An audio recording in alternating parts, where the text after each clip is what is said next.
वचनामृत वचनामृत क्रमांक 90 क्रमांक मुंबई કારતક 1946 પરમ કૃપાલદેવે આ વિચારણા કરી છે. છેલ્લું લખ્યું છે કે એ વિચારણા કૃપાલદેવે લખી છે. તેમાં પહેલા લખે છે, બે પ્રકારે વહેંચાયેલો ધર્મ તીર્થંકરે બે પ્રકારનો કહ્યો છે. મુંબઈ કારતક 1946 બે પ્રકારે વહેંચાયેલો ધર્મ તીર્થંકરે બે પ્રકારનો કહ્યો છે. ધર્મ ભગવાન તીર્થંકરોએ જે ઉપદેશ્યો તેના બે પ્રકાર છે. એક તો મુનિ ધર્મ અને બીજો શ્રાવક ધર્મ. એક સર્વસંગ પરિત્યાગી અને બે દેશ પરિત્યાગી. એક તો સર્વસંગનો પરિત્યાગ કરે અને મુનિ ધર્મ અંગીકાર કરે તે પંચમહાવર ધારણ કરનાર મુનિ, તે સર્વસંગ પરિત્યાગી કહેવાય. અને બીજો જે દેશ પરિત્યાગી એટલે અંશે તે વ્રતાદિ ગ્રહણ કરે, સંપૂર્ણ મહાવ્રતે નહીં, એટલે શ્રાવકના વ્રત તે અણુવ્રત કહેવાય છે, જ્યારે મુનિના તે મહાવ્રત કહેવાય છે. ભગવાન તીર્થંકરો જ્યારે પણ ઉપદેશ આપે ત્યારે સૌથી પહેલા તો મુનિ ધર્મનો જ આપે. સંવત્સરમાં દેશ ના આપે, પહેલા મુનિ ધર્મનો જ ઉપદેશ આપે. એટલે જે જીવોની યોગ્યતા હોય તે તો દીક્ષા ગ્રહણ કરે, અને જેની એવી યોગ્યતા ન હોય દીક્ષા ગ્રહણ કરવાની, તે પછી શ્રાવક ધર્મ અંગીકાર કરે. એટલે એક સર્વસંગ પરિત્યાગી અને બીજો દેશ પરિત્યાગી. દેશ એટલે અંશે. હવે પહેલા સર્વસંગ પરિત્યાગી એવા મુનિની કેવી યોગ્યતા હોવી જોઈએ તે કૃપાલદેવ અત્રે લખે છે. સર્વ પરિત્યાગી એટલે સર્વસંગ પરિત્યાગી, સંપૂર્ણપણે જે વસ્તુઓનો ત્યાગ કરે તે ભાવ અને દ્રવ્ય, આમ ટૂંકા શબ્દો લખ્યા છે, પોતાની વિચારણા છે. ભાવ અને દ્રવ્ય એટલે દ્રવ્યથી તો તે બહારની બધી વસ્તુઓનો ત્યાગ કરે, તે દ્રવ્ય ત્યાગ, અને તે વસ્તુઓ પ્રત્યે રહેલી મમતા, મોહ કે આસક્તિનો ત્યાગ કરે તે ભાવથી ત્યાગ છે. ભાવ અને દ્રવ્યથી તો બહારનો કુટુંબ, ધન આદિ સર્વ પરિગ્રહનો ત્યાગ કરે, અને અંતરંગમાં કશાયો વિષયો કે પદાર્થો પ્રત્યે મોહ મમતાને ઘટાડે મટાડે તે ભાવ ત્યાગ છે. ભાવ અને દ્રવ્ય તેનો અધિકારી હોવા જોઈએ. એટલે સર્વસંગ પરિત્યાગ જેને કરવો હોય તેનામાં આવી યોગ્યતા હોવી જોઈએ, અંતરંગ ને બાહ્ય બે. એટલા માટે જ કહ્યું કે ખરેખર દીક્ષા ક્યારે સફળપણાને પામે છે તો કે આત્મજ્ઞાન સહિત હોય તો, અથવા આત્મજ્ઞાની મુનિના આશ્રય, મુનિ જો આ જ્ઞાની આજ્ઞા આપે તો એના શરણમાં પણ દીક્ષા લે તો પણ એ કાર્યકારી થાય. અન્યથા 12 કસાય ગયા સુધી એ દીક્ષા આત્મકલ્યાણનું કારણ થતી નથી. સર્વ પરિત્યાગી, ભાવ અને દ્રવ્ય તેનો અધિકારી એટલે તેનો અધિકારી યોગ્યતા વાળો હોવો જોઈએ. હવે યોગ્યતા તેના વિશે વિસ્તાર કરે છે. પાત્ર, ક્ષેત્ર, કાળ, ભાવ, 4 પ્રકારે એની યોગ્યતા જોઈએ. પાત્ર, હવે એક પાત્ર, ક્ષેત્ર, કાળ અને ભાવ સંબંધી કૃપાલને લખે છે. પાત્ર એટલે દીક્ષાર્થીની યોગ્યતા કેવી છે. પાત્રમાં લખે છે, વૈરાગ્યાદી લક્ષણો, ત્યાગનું કારણ અને પારિણામિક ભાવ ભણી જોવું. એનામાં પ્રથમ તો વૈરાગ્યાદી લક્ષણો હોવા જોઈએ. ત્યાગ વિરાગ ન ચિત્તમાં થાય ન તેને જ્ઞાન. અને વૈરાગ્યાદિ સફળ જો સહ આત્મજ્ઞાન તેમજ આત્મજ્ઞાનની પ્રાપ્તિ તણા નિદાન. વૈરાગ્યાદિ પણ ખરેખર સફળપણાને ક્યારે પામે? કાં તો આત્મજ્ઞાન સહિત ત્યાગ વૈરાગ્ય હોય અથવા આત્મજ્ઞાન મેળવવા માટે જ હોય એ લક્ષ્ય તો એ કાર્યકારી થાય. અન્યથા ત્યાગ વૈરાગ્ય પણ એને રજડાવે છે. સાચા વૈરાગ્યના લક્ષણો હોવા જોઈએ. એટલે નિષ્કુલાનંદે કહ્યું, સંત પુરુષ થઈ ગયા કે કોઈ દિવસ પણ સાચા અંતરંગ ત્યાગ વગર, અંતરંગ વૈરાગ્ય વગર સાચો ત્યાગ ટકે નહીં. એ ઉપલક ખાલી ત્યાગ કરી લીધો હોય પણ એ તો ગમે ત્યાં જશે ને ત્યાગીને પણ અનર્થ જ કરશે. એટલે કહ્યું, ત્યાગ ના ટકે રે વૈરાગ્ય વિના, કરીએ કોટી ઉપાયજી, અંતર ઊંડી ઈચ્છા ઘણી, તે કેમ કરીને તજાયજી. ત્યાગ ના ટકે રે વૈરાગ્ય વિના, અંતરમાં સાચો વિરક્ત ભાવ જો સંસારના પદાર્થોથી ન આવ્યો તો એનો ત્યાગ ટકી શકે નહીં. ભલે ત્યાગ લઈ લીધો હોય તો એ કંઈ હવે છોડી શકે નહીં. એટલે ન ઘરનો ને ન ઘાટનો થાય, ન ઘરે જઈ શકે અને ન ત્યાગ પાળી શકે. એમ ખરેખર અંતરંગ વૈરાગ્ય દશા ઉત્પન્ન થાય ત્યાં સુધી એ ત્યાગની ભૂમિકા જ બનતી નથી. એટલે મણિલાલે દીક્ષા લેવાની એમની ભાવના હતી બોટાદવાળા, ત્યારે કૃપાલદેવે ના પાડી કે કેટલી યોગ્યતા હોય ત્યારે એ આત્મદશા આવે છે મુનિપણાને યોગ્ય. એટલે વૈરાગ્ય આદિ લક્ષણો ત્યાગનું કારણ અને પારિણામિક ભાવ બની જવું તો પાત્રતા આવે. એટલે ત્યાગ વૈરાગ્ય પહેલા હોવા જોઈએ. વૈરાગ્ય આદિ લક્ષણો પછી ત્યાગનું કારણ. એ સંસાર ત્યાગ કરવા ઈચ્છે છે તો એના પાછળનું મૂળ હેતુ શું છે? આત્મકલ્યાણનું છે, જ્ઞાન ગર્ભિત વૈરાગ્ય છે કે દુઃખ ગર્ભિત કે મોહ ગર્ભિત છે? ઘરમાં દુઃખ હોય, ખાવાનું ના મળતું હોય તો એના કરતો તો દીક્ષા લેવી સારી કે પેટ ભરાય અને ગામે ગામ ફરવાનું મળે. એવો જો ભાવ હોય તો એ સાચો ત્યાગ નથી, એ દુઃખ ગર્ભિત ત્યાગ છે. એના 3 પ્રકાર કહ્યા. બીજો મોહ ગર્ભિત. મોહ ગર્ભિતમાં શું કહ્યું કે પોતાના માતા પિતાએ દીક્ષા લીધી હોય તો પુત્રને પણ થાય કે હું લઈ લઉં, સાથે રહીશું, ફરીશું. એવો જો ભાવ ત્યાં પોસે તો એ મોહ ગર્ભિત છે, વૈરાગ્ય છે, અર્થાત સાચો વૈરાગ્ય નથી. એટલે આવા જો ત્યાગનું કારણ હોય તો પણ એ આત્મજ્ઞાન પામી ન શકે. એટલે પાત્રતામાં વૈરાગ્ય આદિ લક્ષણો, ત્યાગનું કારણ અને પારિણામિક ભાવ વણી જવું, એટલે શુદ્ધ ભાવની પ્રાપ્તિ ભણી લક્ષ રાખે તો જે ત્યાગ એને શુદ્ધતા આપે છે. આ પાત્રતા. પછી ક્ષેત્ર માટે તે પુરુષની જન્મ ભૂમિકા, ત્યાગ ભૂમિકા એ 2. એટલે કયા કુળમાં જન્મેલો છે? ઉત્તમ કુળમાં જન્મેલો છે કે મધ્યમ કુળમાં કે નીચ કુળમાં? કેમ કે કુળના સંસ્કાર પણ એમાં કામ કરતા હોય છે. હલકા કુળમાં હોય તો એના સંસ્કાર પણ હલકા હોય.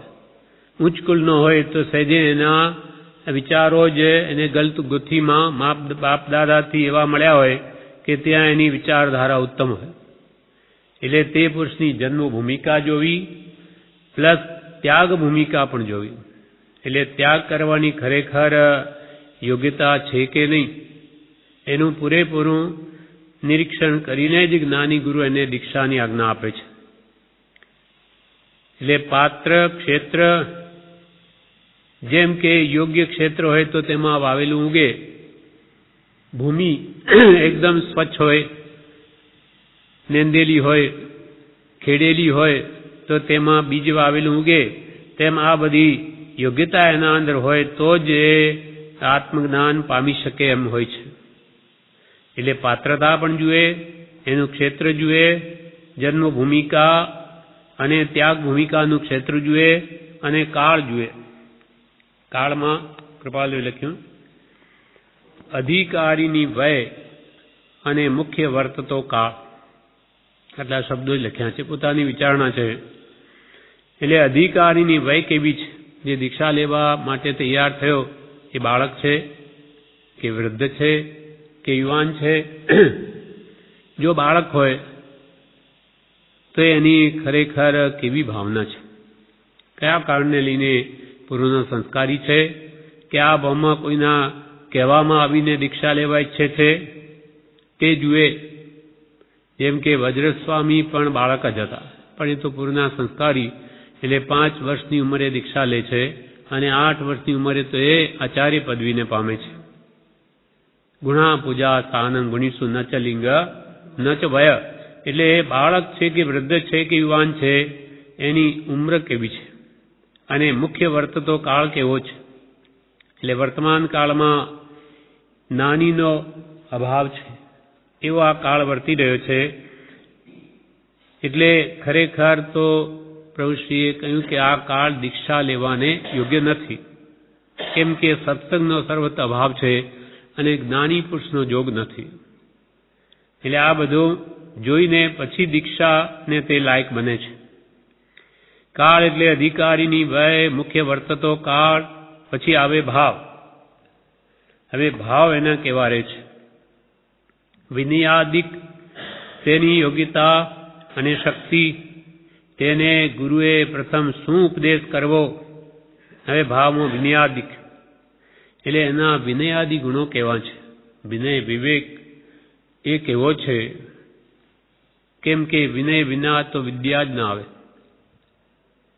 વિનય વિના વિદ્યા નહીં તો કીમાં સમકિત પાવે રે.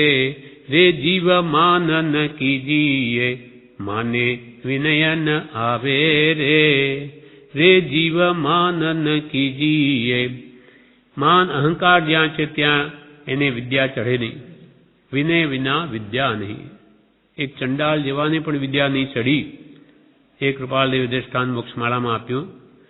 સૈનિક રાજાને ઝાડને નમાવવાની વિદ્યા શીખવી છે તો પોતે રાજ્ય સિંહાસન પર બેઠા ચંડાલ સામે ઊભો છે, એ વિદ્યા શીખવે પણ ચડતી નથી. ત્યારે અભયકુમાર કહે કે મહારાજ, આપને જો વિદ્યા શીખવાનો મોહ હોય, પ્રેમ હોય તો આપ એને સિંહાસન આપો અને આપ આગળ આવીને ઉભા રહો તો વિદ્યા ચડે. તો આમ કર્યું તો તરત જ વિદ્યા સિદ્ધ થઈ ગઈ. એમ વિનયાદિક એના ગુણ કેવા છે, તેની યોગ્યતા કેવી છે? ખરેખર ભાવથી દીક્ષા લેવાની એની ખરેખર યોગ્યતા છે કે નહીં? અને પાછી શક્તિ પણ કેવી છે? એટલે કેવા પ્રકારની અંતરંગ આત્મશક્તિ છે કે જેથી એ ત્યાગ ટકાવી શકે, ઠેઠ સુધી નિભાવી શકે, એ બધું જ્ઞાની ગુરુ જુએ છે. અને એ જો બધા હોય તો તેને ગુરુએ પ્રથમ શું ઉપદેશ કરવો? આવી બધી યોગ્યતા પાત્ર, ક્ષેત્ર, કાળ અને ભાવની યોગ્યતા જો શિષ્યમાં હોય તો ગુરુએ આવા શિષ્યને પહેલા શું ઉપદેશ કરવો? તેને ગુરુએ પ્રથમ શું ઉપદેશ કરવો? 10 વૈકાલિક આચારંગ ઇત્યાદિ સંબંધી વિચાર. એટલે જો મુનિ દીક્ષા ગ્રહણ કરવી તો એને પહેલા આચારનું વર્ણન કરવું કે મુનિના આચાર કેવા છે જાણવા જોઈએ. અને આત્મજ્ઞાનની પ્રાથમિક ભૂમિકા શું છે, અથવા ત્યાગ વૈરાગ ઉપશમ ભક્તિનો એને ઉપદેશ કરવો જોઈએ. એમાં એની કેવી ભાવના છે, કેવી યોગ્યતા છે, અથવા એ કેળવે યોગ્યતા પછી જે દીક્ષા લેવાને યોગ્ય બને છે. એટલે એના માટે 10 વૈકારિક સૂત્ર એ મુનિઓના આચાર છે. આચારંગ સૂત્ર પણ મુનિઓના જ આચારનું ગ્રંથ છે. ઇત્યાદિક સંબંધી વિચાર, તેની નવ દીક્ષિત કારણે તેને સ્વતંત્ર વિહાર કરવા દેવાની આજ્ઞા ઇત્યાદિ. નવ દીક્ષિત થયો હોય, નવી દીક્ષા લીધી હોય તે સ્વતંત્ર વિહાર કરવા દેવાની આજ્ઞા આપવા યોગ્ય છે કે નહીં? નહીં તો જૂથમાં રાખે ઘણાની વચ્ચે. આમ પણ ભગવાન તીર્થંકરો જીન કલ્પી સિવાય સામાન્ય મુનિ માટે એકલ વિહારનો નિષેધ છે. એકલા મુનિ વિહાર કરી ન શકે, ઓછામાં ઓછા 2 જોઈએ જ. એટલે આવા શિષ્યોને કોઈ જૂથમાં રાખે વધારે કે જેથી એની ભાવના સદા જાગ્રત રહે. નિત્યચર્યા, મુનિની નિત્યચર્યા વિશે લખે છે. વર્ષકલ્પ એટલે મુનિઓ એક મહિનાના 8 કલ્પ કરી શકે. એક મહિનાથી વધારે ક્યાં એક સ્થાન પર રહી ન શકે અને ચોમાસાના 4 માસ એક ઠેકાણે સ્થિરતા કરી શકે. એટલે 8 વત્તા 1 ચોમાસાના 4 મહિના, આમ 9 કલ્પ કરી શકે વર્ષમાં. વર્ષ કલ્પ પછી છેલ્લી અવસ્થા, એટલે છેલ્લી અવસ્થા વૃદ્ધાવસ્થા આવી ગયો એની વિહાર થતો ન હોય તો એક ઠેકાણે સ્થિતિ કરીને રહી શકે. એ સંબંધી પરમ આવશ્યકતા છે. કૃપાલદેવ કાંસમાં એમ લખ્યું, એ સંબંધી પરમ આવશ્યકતા છે. એટલે આ પ્રમાણે સર્વસંગ પરિત્યાગ કરવો હોય તો ભાવ અને દ્રવ્ય જોવા, તેનું અધિકારીપણું જોવું, તેની પાત્રતા જોવી, ક્ષેત્ર જોવું, કાળ જોવો, ભાવ જોવા, નિત્યચર્યાનો ઉપદેશ આપવો, પહેલાં શું કરવું, આ પ્રમાણે એ બધી યોગ્યતા એનામાં આવેલી હોય તો જે સર્વસંગ પરિત્યાગ કરવાને યોગ્ય છે. આ બધું કોણ નિર્ણય કરે? જ્ઞાની. એટલે જ્ઞાની પુરુષની હાજરીમાં જ દીક્ષા આ પ્રમાણે આપણી યોગ્યતા આટલી હોય તો જ આજ્ઞા આપે. કુગુરુ આશ્રય કદી કલ્યાણ થાય નહીં. આ પ્રમાણે આ મુનિના આચાર વર્ણવ્યા. હવે દેશ ત્યાગી એટલે શ્રાવક ધર્મના આચારનું વર્ણન કરે છે. શ્રાવકે શું કરવું? ગ્રસ્થ ધર્મ છે તેને અવશ્ય ક્રિયા, નિત્ય કલ્પ, ભક્તિ, અણુવ્રત, દાન, શીલ, તપ, ભાવનું સ્વરૂપ અને જ્ઞાનને માટે તેનો અધિકાર, એ સંબંધી પરમ આવશ્યકતા છે. આટલું જ લખ્યું છે કૃપાલદેવે. દેશ ત્યાગી માટે અવશ્ય ક્રિયા એટલે આવશ્યક ક્રિયા. 6 આવશ્યક પ્રતિક્રમણમાં હોય છે અને સવારે આલોચનામાં 6 આપ્યા છે. તેમાં પહેલું પ્રતિક્રમણ એટલે પાપથી પાછા હટવું, પ્રત્યાખ્યાન એટલે પછખાણ, સામાયિક સમતા ભાવનો અભ્યાસ, ભગવાનના ગુણોનું સ્તવન, ભગવાનની વંદના કરવી અને કાયોત્સર્ગ. આ 6 શ્રાવક માટે આવશ્યક ક્રિયા છે. જે આપણને સવારમાં આલોચનામાં બધી બોલીએ છે અને ક્ષમાપનાનો પાઠ છે તે પ્રતિક્રમણનો જ ભાવ છે. સાચા ભાવથી જો બોલે તો એ પાપથી પાછો હટે અને બળવાન કર્મની નિર્જરાત. અને સવારની આલોચના પણ એવી છે, મેં એવા પાપ કર્યા, તેવા કર્યા, બધું આપણે પશ્ચાતાપ માટેની જ આ યોજના છે. અને શ્રાવક વ્રત અંગીકાર કરનાર પ્રતિદિન કહીને કે પ્રત્યાખ્યાન લે, પચખાંડથી જ એ દિવસ પસાર કરે. સામાયિક એટલે 48 મિનિટ સુધી વચન અને કાયાના યોગને રોકી, મન તો હાથમાં નથી પણ વચન અને કાયાને સારા કામમાં પ્રવર્તાવીને ઉપયોગને બહાર જવા ન દે અને સમતા ભાવનો અભ્યાસ કરે, તેનું નામ સામાયિક છે. અને સ્તવનમાં ભગવાનના ગુણોનું ગુણગાન છે. વંદનામાં ભગવાનના ચરણમાં આપણું મસ્તક નમાવીને પરમ વિનય ભાવ પ્રદર્શિત કરીએ છીએ. કેમ કે જ્ઞાની ગુરુ પાસે આપણને જ્ઞાન મેળવવું છે એટલે પરમ વિનય કરીએ છીએ. વિનયની ઉપાસના માટેનું જ આ પ્રકાર છે કે પ્રથમ જ મંદિરમાં કે સભામંડળમાં પ્રવેશ કરતા જ આપણે વંદન કરીએ છીએ વિનયથી. એટલે ભગવાનના ચરણ જે કનિષ્ઠ અંગ કહેવાય માણસનું અને સર્વશ્રેષ્ઠ અંગ કહેવાય શિર, મસ્તક. એ મસ્તક હું ભગવાનના ચરણમાં મૂકું છું. એટલે એમની આજ્ઞા શિરોધારી કરું છું, આપની આજ્ઞા માથે ચડાવું છું. એવો ભાવ પહેલાથી આવો પોતાનો વિનય ભાવ પ્રદર્શિત કરે છે વંદનામાં. અને કાયોત્સર્ગમાં કાયાનો ઉત્સર્ગ છે. આ કાયા તે મારી નથી, હું તો સહજાત્મ સ્વરૂપ છું. એવો કાયોત્સર્ગ વખતે એવો ભાવ કેળવે. આ પ્રમાણે 6 આવશ્યક ક્રિયા પ્રતિક્રમણ, પ્રત્યાખ્યાન, સામાયિક, સવન, વંદના અને કાયોત્સર્ગ છે. આ શ્રાવકની ક્રિયા.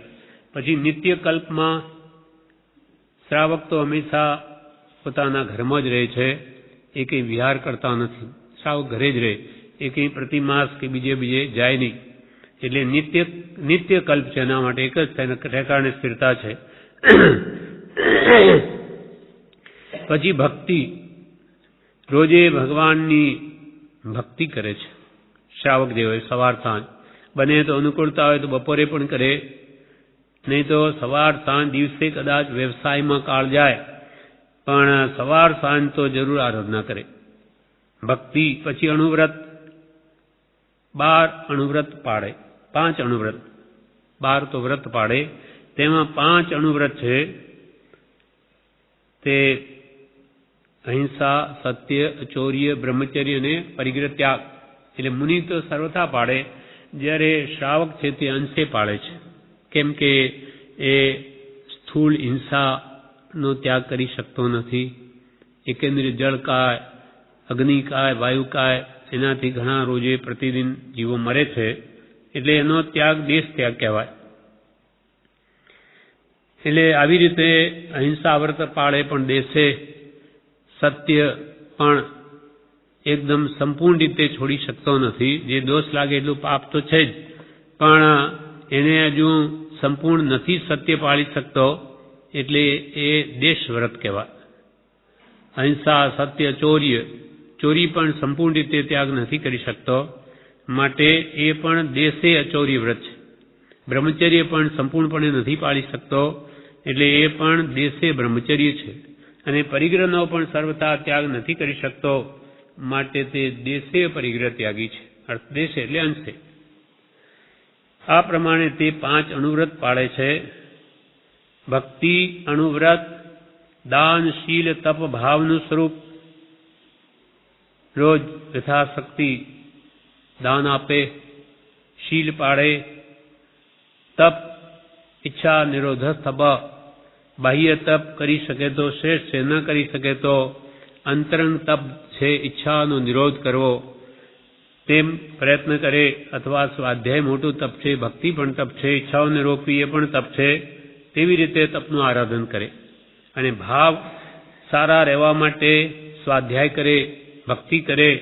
એટલે દાન, શીલ, તપ ને ભાવનું સ્વરૂપ વિચારે. અને જ્ઞાનને માટે તેનો અધિકાર. એટલે આત્મજ્ઞાન માટે અધિકારી કેવી રીતે થાય, એટલે આત્મજ્ઞાન પામવાની યોગ્યતા કેમ આવે, એ સંબંધી વિચાર કરે. કેમ કે સર્વ ક્લેશથી ને સર્વ દુઃખથી મુક્ત થવાનો ઉપાય એક આત્મજ્ઞાન છે. એટલે દેશ ત્યાગી માટે કૃપાલદેવે લખ્યું, અવશ્ય ક્રિયા, નિત્ય કલ્પ, ભક્તિ, અણુવ્રત, દાન, શીલ, તપ, ભાવનું સ્વરૂપ, જ્ઞાનને માટે તેનો અધિકાર એ સંબંધી પરમ આવશ્યકતા છે. એટલે આ બધા પ્રાપ્ત કરવાની શ્રાવક માટે પરમ આવશ્યકતા છે. હવે જ્ઞાનનો ઉદ્ધાર કરવો જોઈએ. જ્ઞાન એટલે સમ્યક સમજણ, સાચી સમજણ, એને સમ્યક જ્ઞાન કહેવાય. જ્ઞાન તો પ્રત્યેક જીવમાં જ્ઞાન તો હોય જ, જ્ઞાન વગરનો કોઈ જીવ નથી, પણ એ જ્ઞાન વિપરીત રીતે પરિણમેલું છે, માટે સમ્યકપણાને પામે. એટલે સમ્યક જ્ઞાનનો ઉદ્ધાર કરવો જોઈએ, સાચી સમજણ મેળવી જોઈએ. તે કેવી રીતે મળે તેના કારણો કૃપાલદેવ અત્યારે આપે છે કે શુદ્ધ જ્ઞાનનો ઉદય કરવો જોઈએ. શુદ્ધ જ્ઞાન જે શાસ્ત્રા પુરુષના વચનો તે શુદ્ધ જ્ઞાન કહેવાય. જ્ઞાની પુરુષ દ્વારા ઉપદેશિત વચનો કે લિખિત તે જ્ઞાનને શુદ્ધ જ્ઞાન કહેવામાં આવે છે. તે જ્ઞાનનો ઉદય કરવો જોઈએ. શુદ્ધ જ્ઞાન બહુ મેળવવું જોઈએ. પ્રભુ શ્રી કે શ્રવણે નાણે વિજ્ઞાણે, શ્રવણથી જ્ઞાન થાય ને જ્ઞાનથી વિજ્ઞાન થાય, વિશેષ જ્ઞાન થાય. એટલે સાચી સમજણ મેળવી જોઈએ. અનાદિકાળથી આ જીવ અજ્ઞાનને વશ જ રજડે છે. એટલે કહ્યું, સમજ સાર સંસાર મેં સમજુ ટાળે, દોષ સમજ કર જીવી ગયા, અનંતા મોક્ષ સમજણ જોઈએ, સાચી સમજણ. જ્ઞાની પુરુષ આપે તે પ્રમાણે આપણી બુદ્ધિ ને સમજાવવી જોઈએ. એટલે તે પ્રમાણે બધો પદાર્થનો નિર્ણય કરવો જોઈએ. શ્રુત જ્ઞાનનો ઉદય કરવો જોઈએ. તેના માટે શું કરવું તે કહે છે. યોગ સંબંધી ગ્રંથો, ત્યાગ સંબંધી ગ્રંથો, પ્રક્રિયા સંબંધી ગ્રંથો, અધ્યાત્મ સંબંધી ગ્રંથો, ધર્મ સંબંધી ગ્રંથો, ઉપદેશ ગ્રંથો, આખ્યાન ગ્રંથો, દ્રવ્યાન યોગી ગ્રંથો. આ જ્ઞાનનો ઉદ્ધાર માટે આટલા પ્રકાર બતાવે. પહેલા તો યોગ સંબંધી ગ્રંથો, એટલે યોગ દ્રષ્ટિ સમુચય કે 8 દ્રષ્ટિ સજાય વગેરે આપણે બોલીએ છીએ, એ અષ્ટાંગ યોગના ગ્રંથો છે. યમ, નિયમ, ધ્યાન, ધારણા વગેરે. પછી ત્યાગ સંબંધી ગ્રંથોમાં અભક્ષ્ય વગેરે પદાર્થના ત્યાગ સંબંધીના ગ્રંથો, ક્રિયાકોશ વગેરે જે દિગંબરોનું છે આપણે અહીંયાથી છપાયેલું છે, એ ત્યાગ સંબંધી ગ્રંથો. સપ્ત વ્યસન ત્યાગ, 7 અભક્ષનો ત્યાગ, આવા જે ત્યાગ સંબંધીના ગ્રંથો વાંચવા, આચાર નિર્મળ રાખવા શ્રાવકના કે મુનિના. અને પ્રક્રિયા સંબંધી ગ્રંથો એટલે ઉત્કૃષ્ટ ક્રિયા મુનિની કે શ્રાવક સંબંધીના ગ્રંથો. રત્નકરણ શ્રાવકાચાર છે દિગંબરોનો, એ તો શ્રાવકો માટે ઉત્તમ ગ્રંથ છે. અને મુનિ માટે ગ્રંથો છે 10 વૈકાલિક, આચારંગ સૂત્ર અને મૂળાચાર વગેરે. આ બધા પ્રકૃષ્ટ ઉત્તમ ક્રિયાઓ કેમ કરવી જોઈએ તેના સંબંધીના ગ્રંથો છે. પછી અધ્યાત્મ સંબંધી ગ્રંથો, અધ્યાત્મ એટલે આત્મા સંબંધી જેમાં વર્ણન હોય તે દ્રવ્યાનુયોગના ગ્રંથો કહેવાય. જેમ કે આત્મસિદ્ધિ, એ 56નો પત્ર, એ બધો દ્રવ્યાનુયોગ કહેવાય. આત્માના દ્રવ્ય સંબંધીની જેમાં વાતો છે કે સમયસાર, એ પણ દ્રવ્યાનુયોગનો ગ્રંથ છે. પછી ધર્મ સંબંધી ગ્રંથો, એમાં મુનિ ધર્મ કે ગ્રસ્ત ધર્મનું વિસ્તારથી વર્ણન હોય તેવા ગ્રંથો. અને ઉપદેશ ગ્રંથો, વૈરાગ્યોપશમના ગ્રંથો. કૃપાલે કહ્યું કે જે દ્રવ્યાનુયોગ વિચારો તો પહેલા ઉપદેશ બોધ વિશેષ વિચારવો જોઈએ, તો એ દ્રવ્યાનુયોગ પરિણમે છે, નહીં તો નહીં. એટલે ઉપદેશ ગ્રંથો, જેથી વૈરાગ્યોપશમ વિશેષ વધે એવા ગ્રંથો વાંચવા જોઈએ, ત્યાગ વૈરાગ્યવાળા. હા, તો સિદ્ધાંત પરિણમે. નહીં તો કૃપાલે કે ભલે વાત ભલે થાય પણ એ જીવનમાં ઉતરે નહીં. આખ્યાન ગ્રંથો એટલે કથા કહેનાર ગ્રંથો, કથાનુયોગ તે આખ્યાન ગ્રંથો. મહાપુરુષોના જીવનચરિત્રના ગ્રંથો કે જે આપણને ઉત્તમ જીવન જીવવાની કળા બતાવે. અને પછી દ્રવ્યાનુયોગી સંબંધી ગ્રંથો એટલે 6 દ્રવ્ય, 9 પદાર્થ, 7 તત્વો વગેરેના ગ્રંથો કે 6 પદ વગેરેના ગ્રંથો, મોક્ષ શાસ્ત્ર વગેરે કે સમયસાર વગેરે, આ બધા દ્રવ્યાનુયોગના ગ્રંથો. અથવા દ્રવ્ય સંગ્રહ કે આત્મસિદ્ધિ, એ બધા દ્રવ્યાનુયોગી ગ્રંથો છે. કે આ પ્રમાણે જ્ઞાનનો ઉદ્ધાર આના દ્વારા કરવો જોઈએ. અને નીચે કૌંસમાં એમ લખે છે, ઇત્યાદિક વહેંચવા જોઈએ. ઇત્યાદિ ગ્રંથોની વહેંચણી થવી જોઈએ. ઇત્યાદિક વહેંચવા જોઈએ જિજ્ઞાસુઓને. નહીં તો ઘરમાં લઈને મૂકી દે, એના માટે નથી. ખરેખર જિજ્ઞાસુ હોય તો એ ભલે લઈ જાય. ઇત્યાદિક વહેંચવા જોઈએ. જેની સ્થિતિ નબળી હોય તેને વહેંચવા એમ જ ભલે આપી દેવા જોઈએ, કે જેથી એ જ્ઞાન પામીને પોતાના આત્માનો ઉદ્ધાર કરે. તેનો ક્રમ અને ઉદય કરવો જોઈએ. એટલે એનો ક્રમપૂર્વક ઉદય એટલે એની શરૂઆત કરવી જોઈએ. પછી નિર્ગ્રંથ ધર્મ શું તેના માટે લખ્યું, આચાર્ય, ઉપાધ્યાય, મુનિ, ગ્રસ્થ. નિર્ગ્રંથ ધર્મ એટલે નિર્ગ્રંથ એટલે મુનિ, તેના કેટલા પ્રકાર તે પ્રભુએ ભગવાન તે આ પ્રમાણે કહ્યા. આચાર્ય, ઉપાધ્યાયને સાધુ. અને ગ્રસ્ત પણ સમ્યક દ્રષ્ટિ હોય તે પણ નિર્ગ્રંથ છે, તે પણ જીનની કોટીમાં આવે છે. સમ્યક દ્રષ્ટિ ગ્રસ્ત પણ જીન છે, દેશ વિરતિ જીન, અને અવિરત સમ્યક દ્રષ્ટિ તે પણ જીનની કોટીમાં. અવિરત સમ્યક દ્રષ્ટિ પણ જ્ઞાન છે માટે જીનની કોટીમાં આવી ગયું. રાગ દ્વેષ અજ્ઞાનતા બધી જેના જીતાઈ ગયા. અને આચાર્ય છે તે તો અહીંયા લખ્યું છે આચાર્યની આગળ ગચ્છ એટલે ગચ્છને સ્થાપવાવાળા હોય, ચતુર્વિધ સંઘને સ્થાપવાવાળા તે આચાર્ય.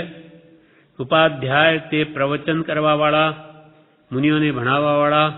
અને આચાર્ય ન હોય તો એના ઠેકાણે પોતે સકળ સંઘને પ્રવચન કરનારા. અને મુનિ તે દ્રવ્યલિંગી એટલે લિંગને ધારણ કરનાર, વેશને ધારણ કરનાર તે દ્રવ્યલિંગી મુનિ. અને કૃપાલદેવ જેવા ભાવલિંગી મુનિ, ભલે દ્રવ્યલિંગ ન હોય પણ ભાવથી જે મુનિ છે.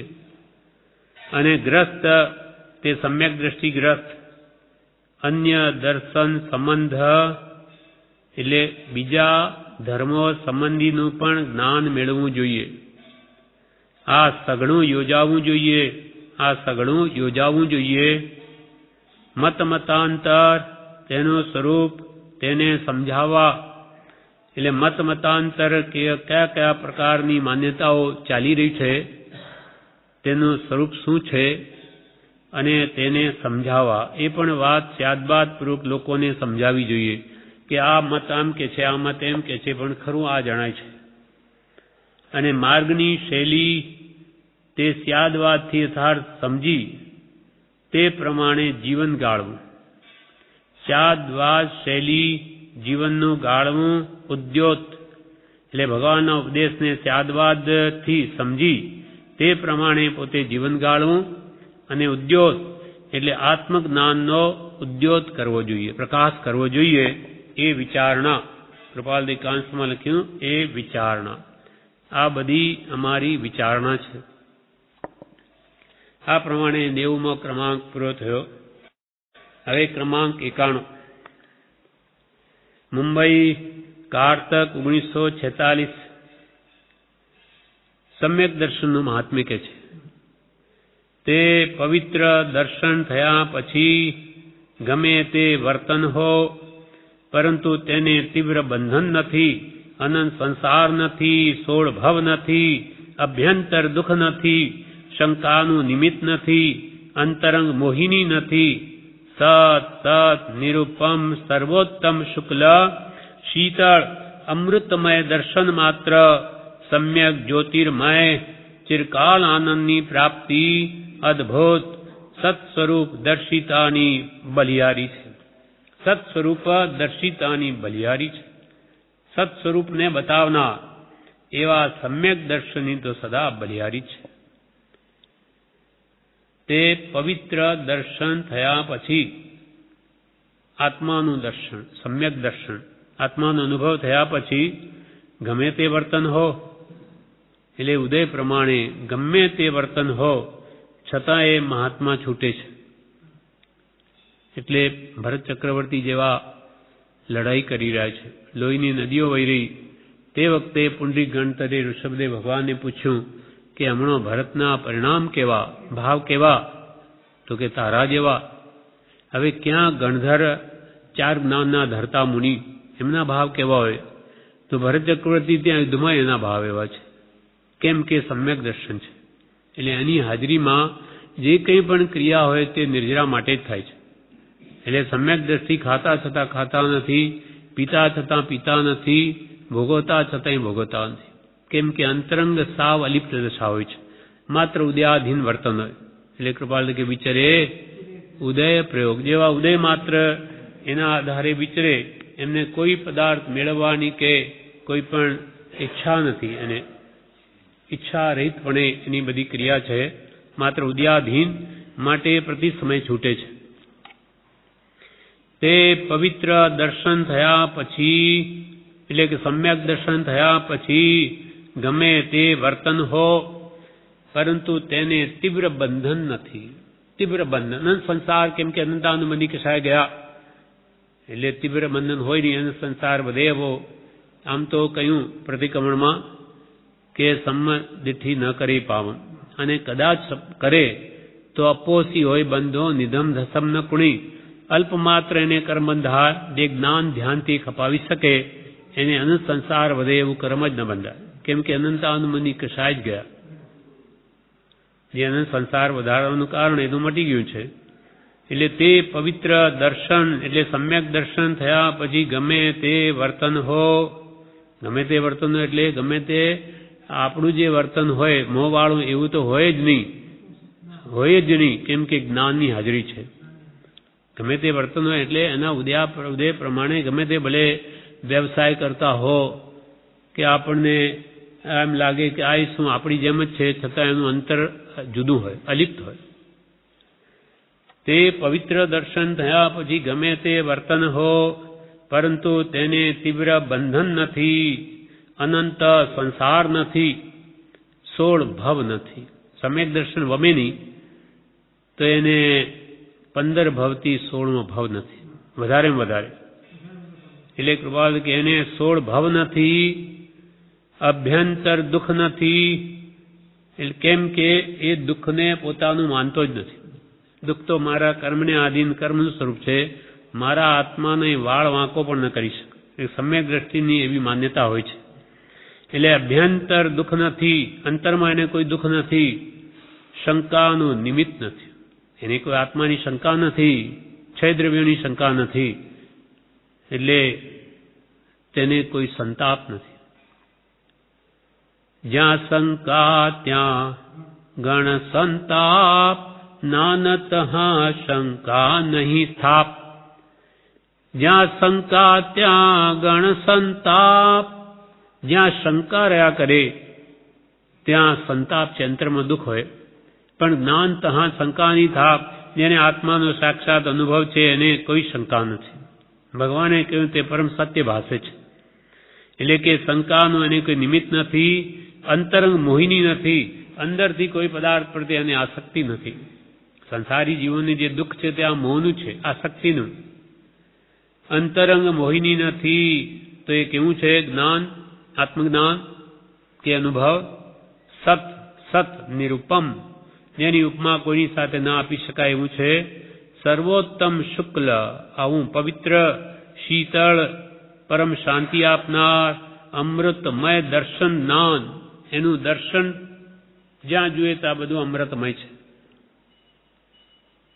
અમૃતમય દર્શન જ્ઞાન, સમ્યક જ્યોતિર્મય, ચિરકાલ આનંદની પ્રાપ્તિ, સચ્ચિદાનંદ સ્વરૂપ પ્રાપ્ત થવાથી સતચિદ આનંદમય જેની સ્થિતિ છે, એટલે ચિરકાર આનંદની જેને પ્રાપ્તિ છે એવું સમ્યક દર્શન, તે અદ્ભુત સત સ્વરૂપ દર્શિતાની તો બલિહારી છે. આવું જે જ્ઞાન છે સત સ્વરૂપને દર્શાવનાર, એ સમ્યક દર્શનની તો બલિહારી છે. એના જેવું કોઈ નથી જગતમાં. એટલે કૃપાલ કે સર્વ દુઃખથી અને સર્વ ક્લેશથી મુક્ત થવાનો ઉપાય એક આત્મજ્ઞાન છે. જ્યાં મતભેદ નથી, જ્યાં શંકા કંકા વિતિગિચ્છા મૂળ દિઠ્ઠી એમાંનું કોઈ નથી. છે તે કલમ લખી શકતી નથી, કથન કહી શકતું નથી, મન જેને મનન કરી શકતું નથી. છે તે જ્યાં મતભેદ નથી. ભલે અનંતા જ્ઞાનીઓને ભેગા કરો, એમની માન્યતામાં કોઈ ભેદ નહીં આવે. એક અજ્ઞાનીના 100 મત, જ્યારે 100 હજારો જ્ઞાનીઓનો એક મત હોય. કેમ કે આ અનુભવથી બોલે છે, અનુભવ બધાનો સરખો હોય. જ્યાં મતભેદ નથી, માન્યતામાં કોઈ ભેદ નથી, જ્યાં શંકા, આ સમ્યક દ્રષ્ટિના જે દોષ છે એ નીકળી ગયા. શંકા કંકા વિતિગિચ્છા અમૃદિઠી અવગણ સ્થિતિકરણ વત્સલ પ્રભાવણી 8, એટલે 8 દોષો જેના ગવા જવાથી નિશંકિત ગુણ પ્રગટ થયો છે, નિષ્કાંક્ષિત ગુણ પ્રગટ થયો. એટલે જ્યાં શંકા એટલે કોઈ તત્વ પ્રત્યેની શંકા નથી, કાંક્ષા એટલે કોઈ કાંક્ષા નથી, કોઈ ઈચ્છા નથી, વિતિગિચ્છા એટલે કોઈ પદાર્થ પ્રત્યે જેને અણગમો નથી, દુગંછા નથી, મૂળ દ્રષ્ટિ પણ નથી. સાચા દેવનું સ્વરૂપ શું, ગુરુનું શું, ધર્મનું શું, એ બધું જાણે છે, યથાર્થ જાણે છે. જ્યાં શંકા કંખા વિતિગિચ્છા મૂળ દિઠ્ઠી મૂળ દ્રષ્ટિ એમાંનું કાંઈ નથી. છે અને જે કંઈ છે તે કલમ લખી શકતી નથી. જે અમને આત્માનો આ અનુભવ ગોચર માત્ર રહ્યું તે જ્ઞાન જો તે લખી શકાય નહીં, વાણીમાં આવી શકે નહીં. છે તે કલમ લખી શકતી નથી, કથન કહી શકતું નથી. કલમ લખી શકે નહીં ને વાણી દ્વારા પણ કહી શકાય એમ નથી. મન જેને મનન કરી શકતું, મનથી પણ પરે છે. મન પણ એ આત્માના અનુભવને કહીએ. મન તો જડ છે, દ્રવ્ય મન. ભાવમન તો આત્મા પોતે જ છે, પણ દ્રવ્ય મન પણ એ જ્ઞાનના અનુભવ સંબંધીનો વિચાર કરી શકતું નથી. મન જેને મનન કરી શકતું નથી, છે તે મોટા અક્ષરોમાં લખ્યું છે, ખાલી 2 અક્ષરો. જે છે તે પણ અહીંયા નથી લખેલું. છે તે એટલે જે છે તે છે, એ કોઈ કહી શકાય નહીં, લખી શકાય નહીં. આત્માનો જે અનુભવ છે જ તે નથી લખી શકાતો કે નથી કહી શકાતો. જે પદ શ્રી સર્વજ્ઞે દીઠું જ્ઞાનમાં કહી શક્યા નહીં, પણ તે શ્રી ભગવાન જો તેહ સ્વરૂપને અન્ય વાણી તે શું કહે. અનુભવ ગોચર માત્ર રહ્યો તે જ્ઞાન જો, અપૂર્વ અવસર એવો ક્યારે આવશે. હવે જે પદ, જે આત્માનું શુદ્ધ પદનો અનુભવ ભગવાન તીર્થંકરોએ કેવડીઓ કર્યો, જે પદ શ્રી સર્વજ્ઞે દીઠું જ્ઞાનમાં કહી શક્યા નહીં, પણ તે શ્રી ભગવાન કેવડીઓ તીર્થંકરો એ પણ નથી કહી શક્યા કે ભાઈ આ કેવું સુખ છે કે કેવો અનુભવ છે. આ તો જ્ઞાનનો વિષય રહ્યો. આપણને પણ અનુભવ છે, જેમ કે અમુક વસ્તુઓનો આપણે પણ નથી કહી શકતા. જેમ કે ગોળનો સ્વાદ છે, કે ઘીનો સ્વાદ છે, કે સાકરનો છે. કોઈ પૂછે કે કેવો સ્વાદ, તો આપણે શું વર્ણન કરીશું? મીઠો. કેવો મીઠો? તો બહુ મીઠો. અરે મીઠો એટલે કેવો? તો કે એનું કંઈ વર્ણન ન થાય. એનો અનુભવ લેવો તો ચાખી જો તો જ સમજમાં આવશે કે કેવો સ્વાદ છે એનો. એ કંઈ કહેવાય નહીં. તેમજ આ છે.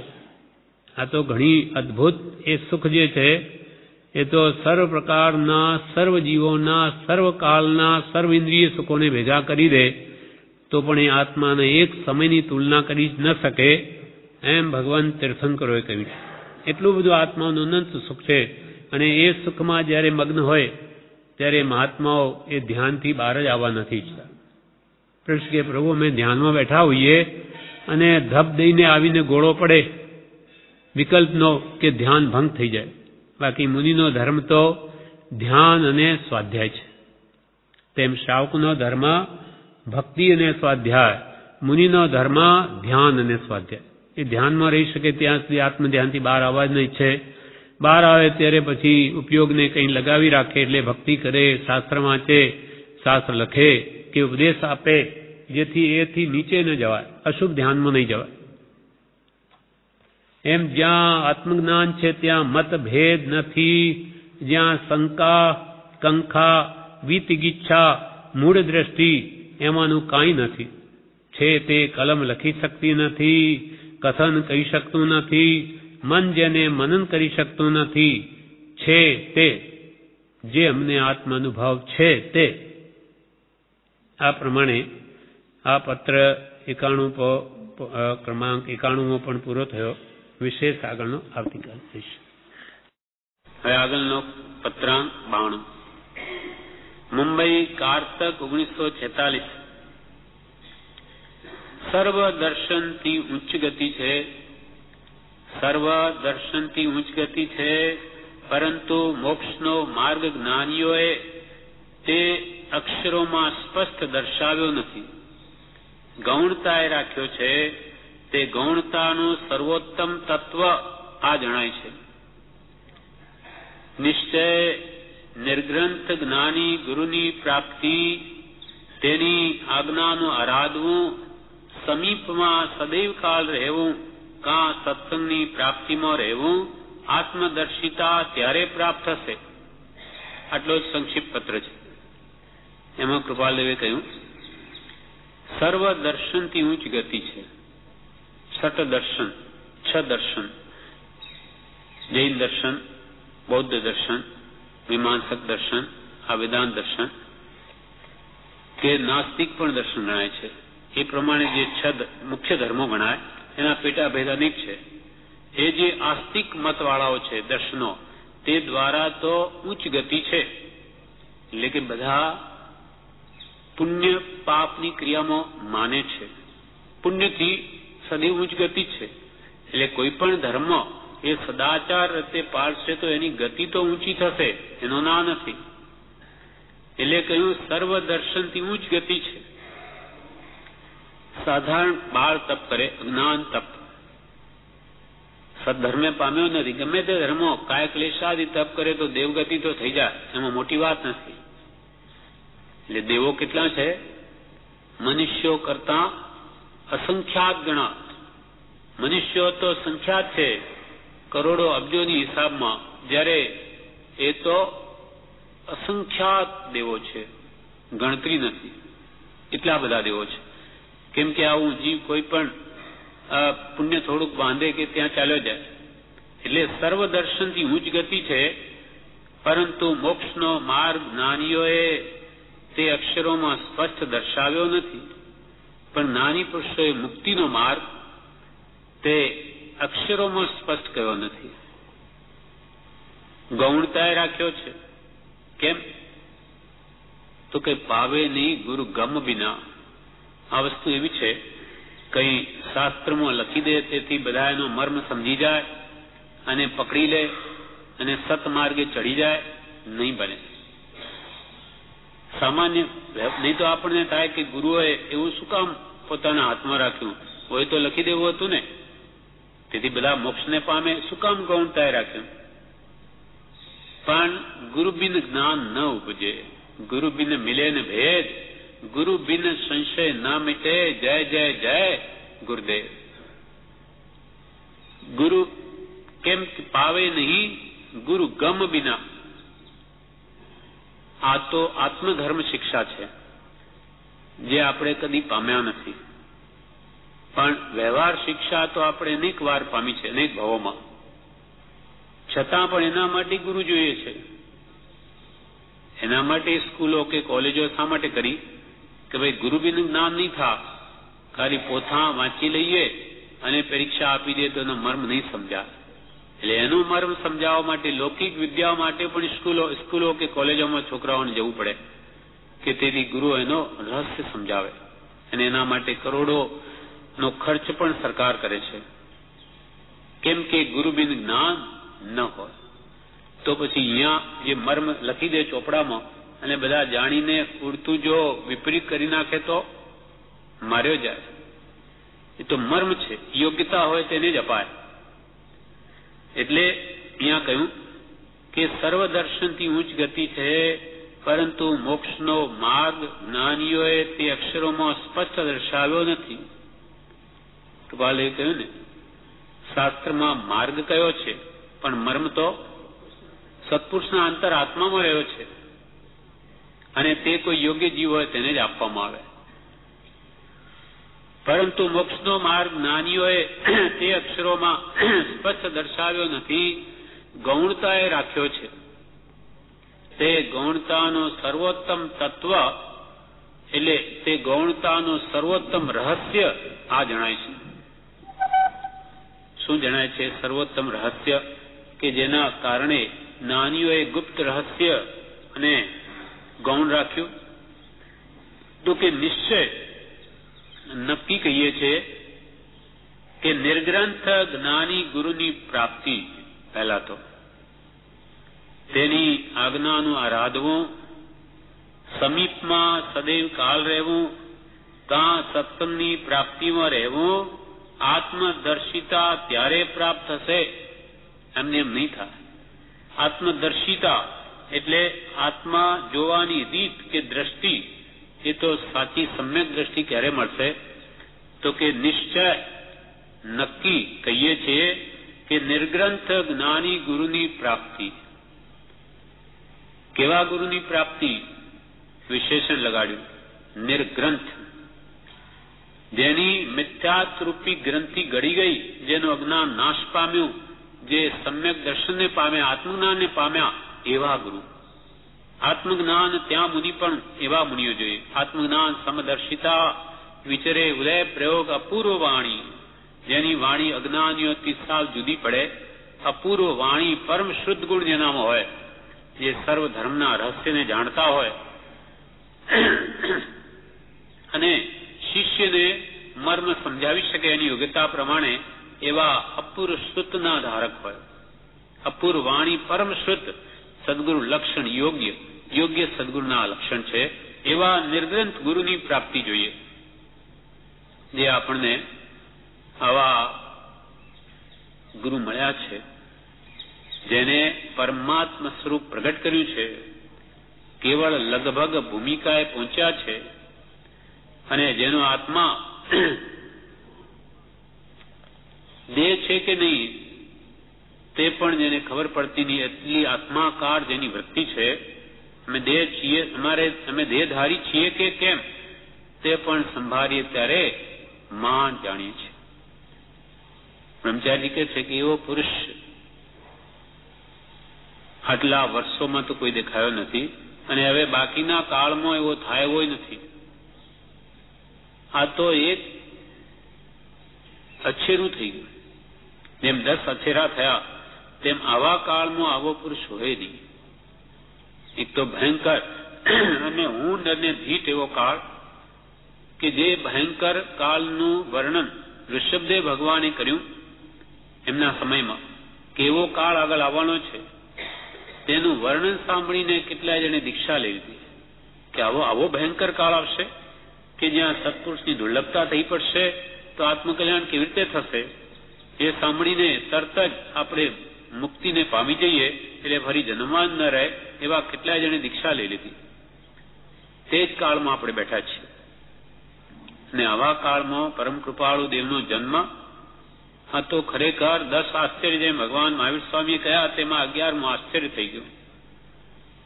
કોઈ આપણા મહાન જાણે એવા પુણ્યનો ઉદય, કે આપણને આવો આશ્રય મળી ગયો, નહીં તો આ કાળમાં હોય નહીં એવું. પોતે જ કૃપાલે કે છે, આ કાળમાં અમે એકાકી હોવાથી ઉદાસ, વાની મારી કોયલની જેમ પોતે જ કહ્યું કે અમારું અહીંયા આવું થયું છે. શહેરમાં કોયલ હોય નહીં, પણ વાના ઝપાટે કોઈ આવી ચડે, તેમ અમે અમારા એવા કર્મના ઉદય અહીંયા આવી ચડ્યા છે. બાકી આ કાળમાં અમારો જન્મ અમને પણ આશ્ચર્ય ઉપજાવે છે, કે આવા કાળમાં અમારો જન્મ, જ્યાં કોઈની આગળ હૃદય ખાલી કરવું તેવો એક માણસ મળતો નથી, એક જીવ. એક સૌભાગ્યભાઈ મળ્યા એટલે એમને કેટલું ઓથ મળી ગયો, કંઈક હૃદય ખોલવાની જગ્યા મળી. અને આ મોક્ષ માર્ગને એટલે કે શાસનનો ઉદ્ધાર કરે એવો કોઈ બીજો હોત તો કૃપાલ કે અમારે તો કંઈ કરવું નથી.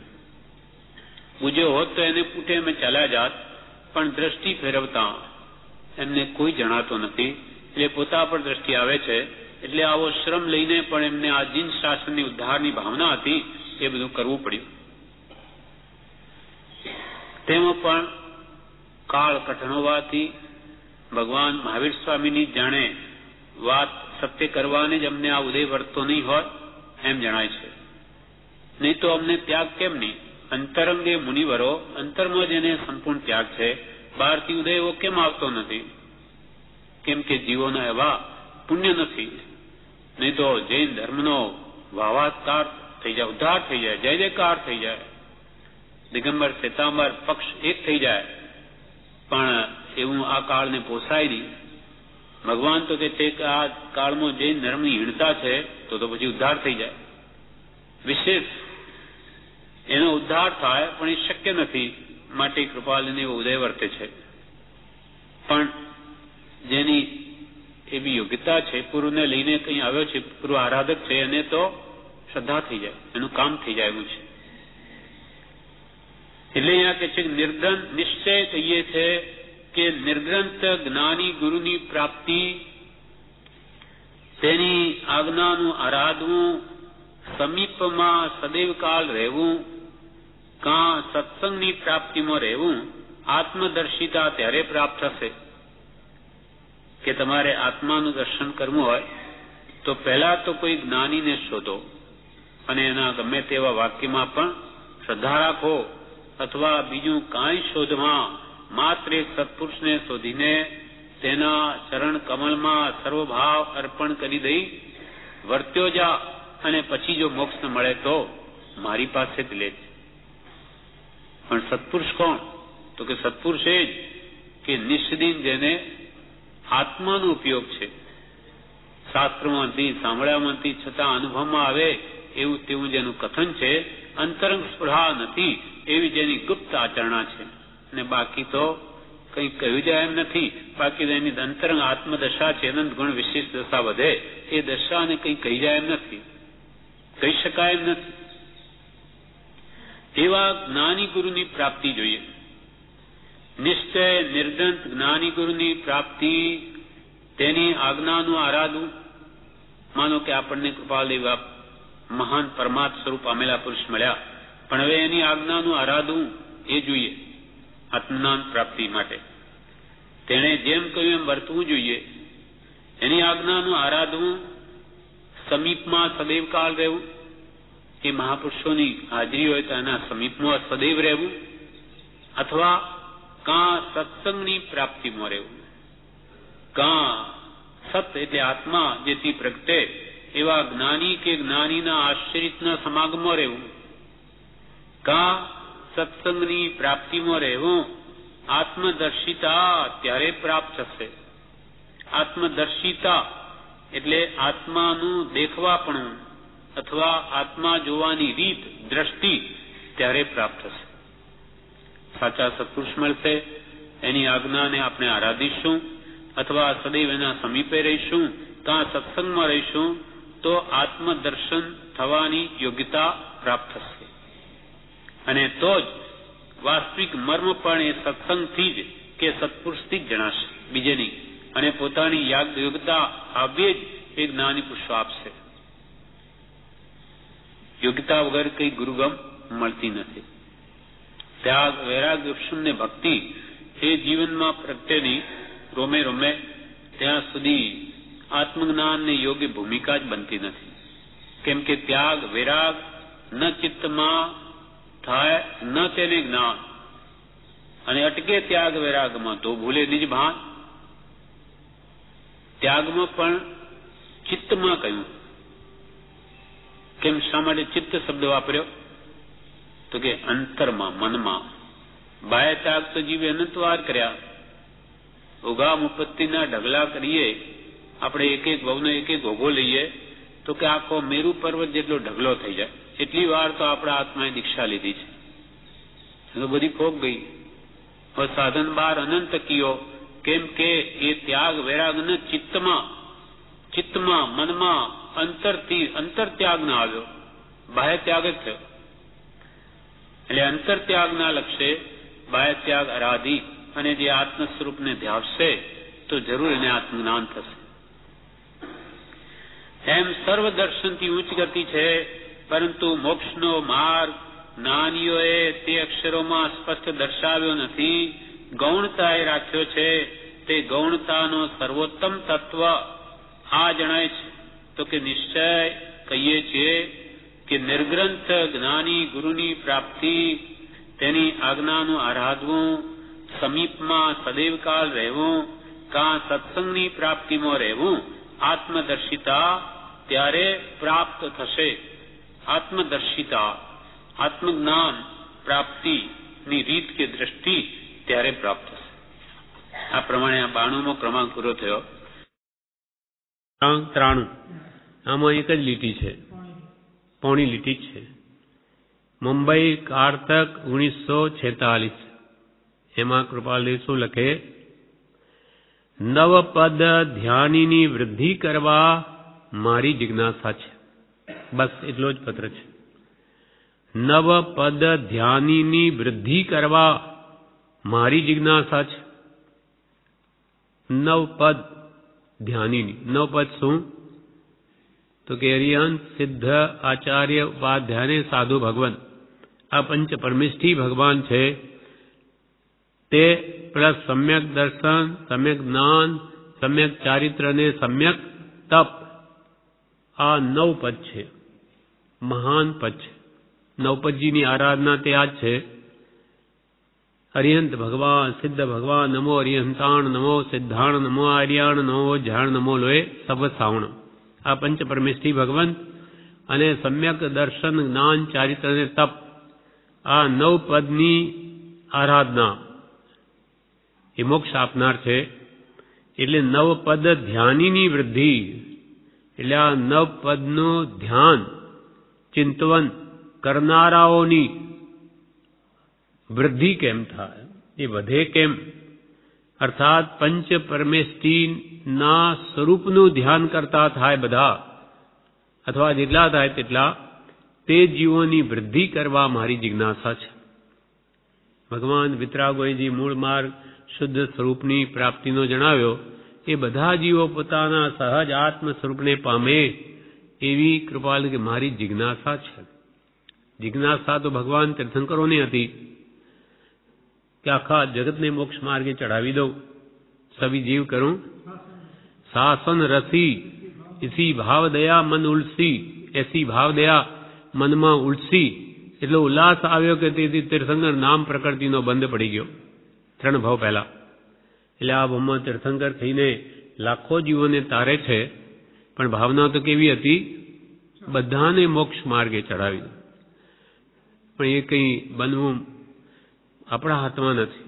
જ્ઞાની તો માત્ર ઉપદેશના દાતા છે.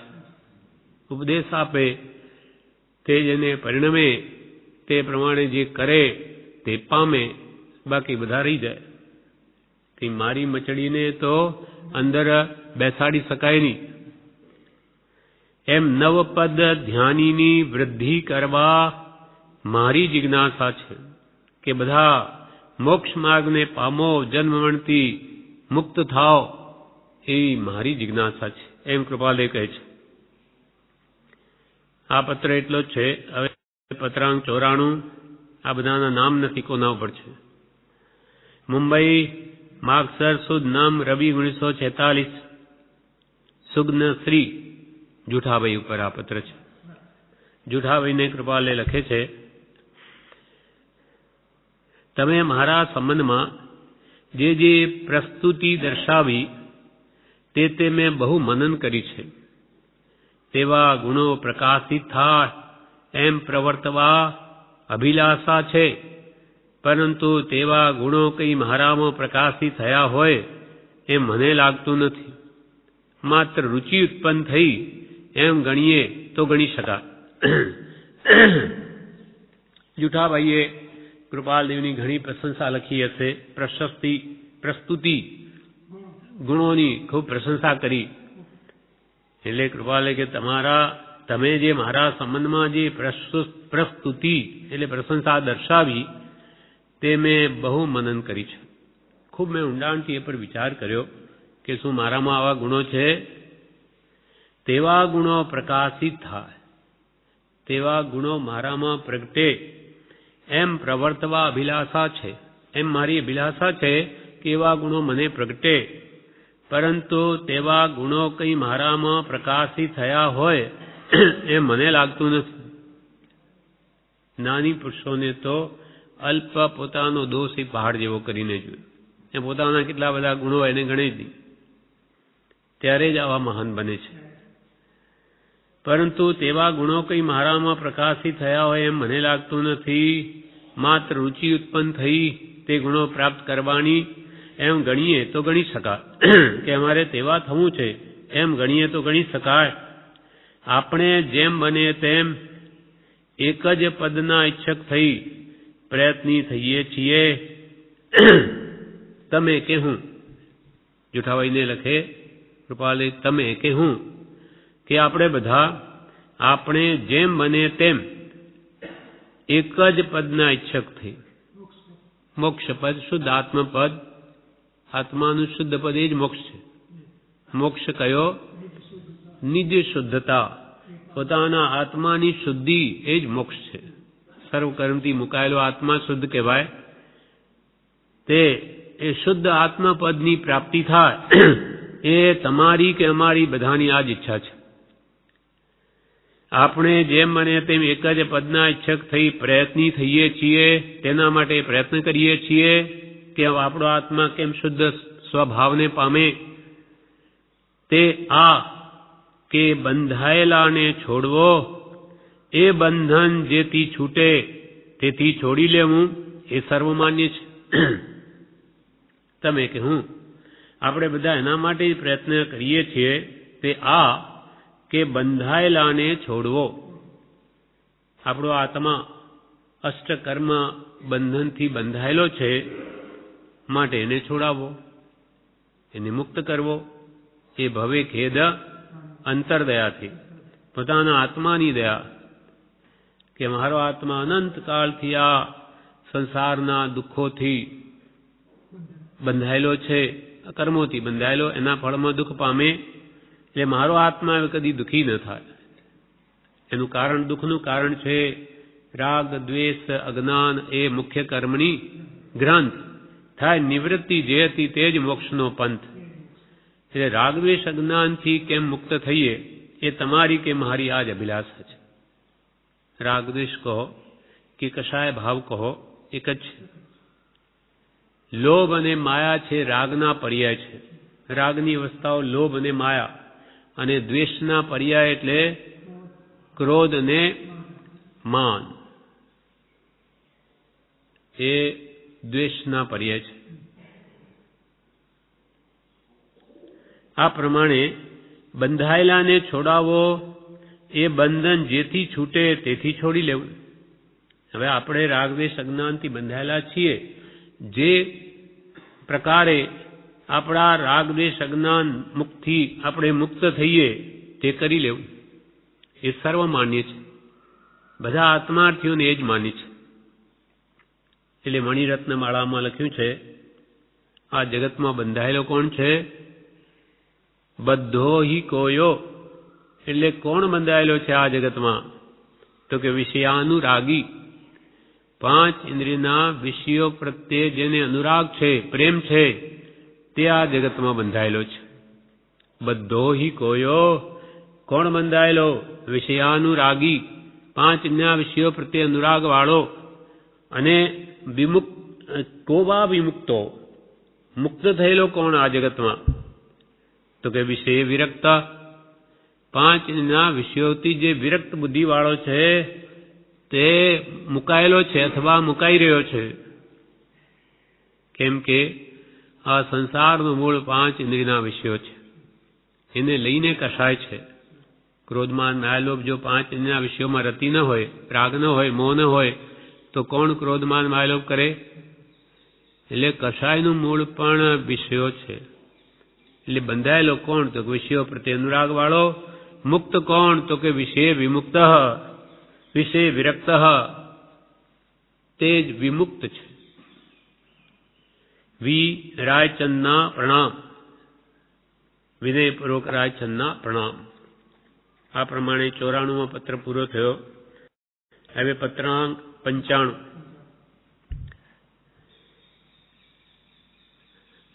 આવા પ્રકારે તારો સમાગમ મને શા માટે થયો? ક્યાં તારું ગુપ્ત રહેવું થયું હતું? સર્વ ગુણાંશ તે સમ્યક્ત્વ. બસ આ 1.5 લીટીનો જ પત્ર છે. આવા પ્રકારે, આવા ભયંકર કલિયુગમાં, જ્યાં કોઈ સત્પુરુષનો યોગ નથી, ત્યાં તારો સમાગમ મને શા માટે થયો?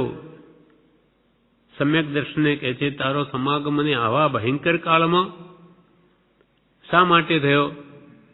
તો કે તમારી એવી યોગ્યતા હતી માટે થયો. તમે એવા એના માટે યોગ્ય હતા. આ ક્ષાયિક સંકિતનું કારણ જણાય છે. કેમ કે સંકિત અજ્ઞાન યોગી પણ તો જન્મથી જ નથી. અને ક્યાં 47 આ 46 એની તૈયારી છે, એ ભાવોમાં આવ્યા હશે. એવું થયું 47માં પોતે કે આવ્યો અપૂર્વ અનુસારે 1947. પણ અહીંયા એમ કે છે કે આવો સમાગમ મને શા માટે થયો? તારું ક્યાં ગુપ્ત રહેવું થયું હતું? અને બાજુ સર્વ ગુણાંશ સમ્યક્ત્વ, સર્વ ગુણો તે સમ્યક થાય છે, સવળા થઈ જાય છે. અર્થાત આત્માના જે ગુણો દોષરૂપ થયેલા હતા તે બધા ગુણરૂપ થઈ જાય છે. સર્વ ગુણાંશ તે સમ્યક, સર્વ ગુણનો અંશ પ્રગટ થાય છે. આના ઉપર 2 લીટીનું વિવેચન પણ છે. શ્રીમદ રાજચંદ્ર આશ્રમ અગાસ જેઠવદ બીજ સંમત 2009 પૂજ્યશ્રી કહે, કૃપાલદેવ કહે છે કે આ કાળમાં હે સમ્યક દર્શન તું ક્યાંથી આવ્યું? આ ભયંકર કાળમાં તું ક્યાંથી આવ્યું? જ્યાં મહાપુરુષોનો યોગ નથી તેવા કાળમાં તું શા માટે આવ્યું? અહીંયા કોઈ મહાપુરુષનો યોગ જ નથી. પછી 5મી દ્રષ્ટિની લીટી બોલ્યા છે, અંશે હોય ઇહાય વિનાશી પુદ્ગલ જાલ તમાસી રે ચિદાનંદ ઘન સુયસ વિલાસી કેમ હોય જગનો આસી રે. અંશે હોય અહીંયા અવિનાશી, 5મી દ્રષ્ટિની વાત છે.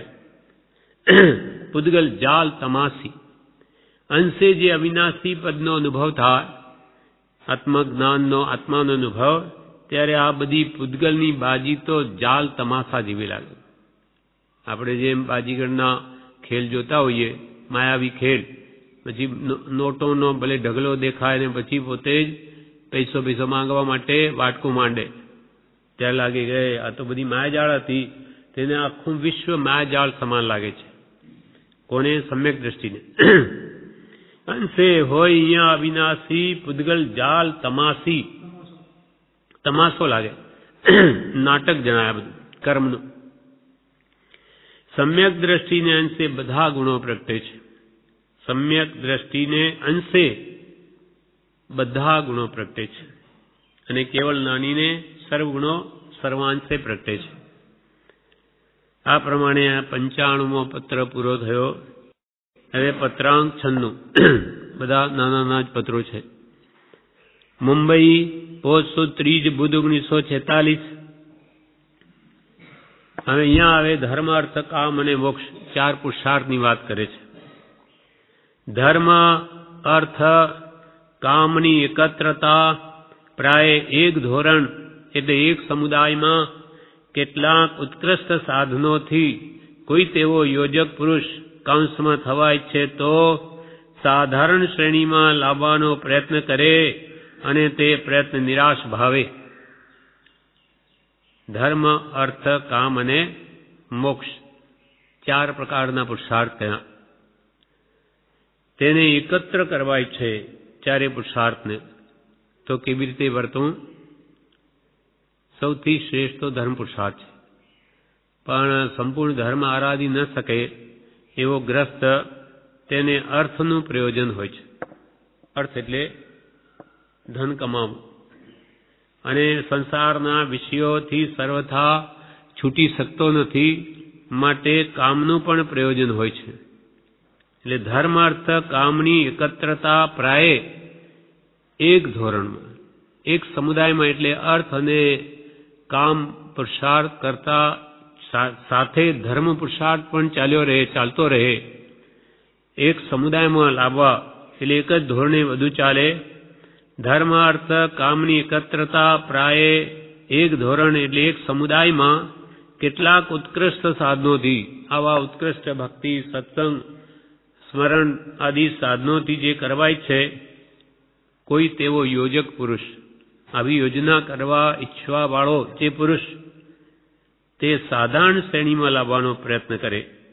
એટલે આ બધાને ધર્મ, અર્થ, કામને સાધારણ શ્રેણી એક સરખા લાવવાનો પ્રયત્ન કરે અને તે પણ પ્રયત્ન નિરાશ ભાવે, એટલે વૈરાગ ઉપશમ સહિત. તેમાં તન્મય થઈને નહીં, અર્થ અને કામ પુરુષાર્થ પણ એકાકાર થઈને નહીં, પણ ધર્મને પણ સાથે ચલાવે. એટલે કહ્યું કે તે બધા લાવવાનો પ્રયત્ન કરે, પણ અને તે પ્રયત્ન નિરાશ ભાવે. નિરાશા, કોઈ પણ કામની પ્રથમ નિરાશા ઈચ્છવી, પછી પરિણામે જેટલો લાભ થાય તેટલો સંતોષ માનવો, એટલે વૈરાગ્ય ભાવ સહિત આવું બધું પ્રવર્તન કરે. હવે આ 4 પુરુષાર્થના નામ લખે છે. તો પહેલો કયો પુરુષાર્થ? ધર્મ. ધર્મનું પ્રથમ સાધન. ગમે તેવા કૃપાલ કે ગમે તેવા ઉદય આવ્યા હોય કર્મના, છતાં પણ કે જે ધર્મને કદી ન વિસરવો. ધર્મનું પ્રથમ પ્રયોજન, પછી અર્થનું પ્રયોજન. ધર્મને ભૂલ્યા વગર અર્થ પ્રયોજન કરે, એટલે અર્થ એટલે ધન ઉપાર્જન કરે ન્યાયનીતિપૂર્વક. ત્રીજું કામનું સાધન. સંસાર ત્યાગ ન થાય માટે એક પત્ની વ્રતમાં સંતોષ માનીને આ પ્રયોજન સિદ્ધ કરે. ત્રીજું કામનું સાધન. ચોથું મોક્ષનું સાધન. એ તો સંપૂર્ણ ત્યાગ કરે ત્યારે જ મોક્ષનું સાધન થાય. આ પ્રમાણે ધર્મનું પ્રથમ સાધન, પછી અર્થનું સાધન, પછી કામનું સાધન અને ચોથું મોક્ષનું સાધન. આ 96મા પત્રમાં આટલી જ વાત કરી છે. હવે 97મા પત્રમાં એનો જ વિસ્તાર કરે છે. પત્રાંક 97. મુંબઈ પોસ્ટ સુદ 30/1946. ધર્મ, અર્થ, કામ અને મોક્ષ એ 4 પુરુષાર્થ પ્રાપ્ત કરવાનો સત્પુરુષોનો ઉપદેશ છે. એ 4 પુરુષાર્થ નીચેના 2 પ્રકારથી સમજવામાં આવ્યા છે. ધર્મ, અર્થ, કામ અને મોક્ષ એ 4 પુરુષાર્થ પ્રાપ્ત કરવાનો સત્પુરુષોનો ઉપદેશ છે. એ 4 પુરુષાર્થને નીચે પ્રકારે સમજવા. એટલે સાધુ મુનિની અપેક્ષાએ પહેલા અને પછી ગ્રસ્તની અપેક્ષાએ. 4 છે તે મુનિની અપેક્ષાએ છે પહેલા. તેમાં પહેલું, મુનિને ધર્મનો અર્થ મુનિ માટે શું? તો કે વસ્તુના સ્વભાવને ધર્મ કહેવામાં આવ્યો છે. મુનિનો ધર્મ શું?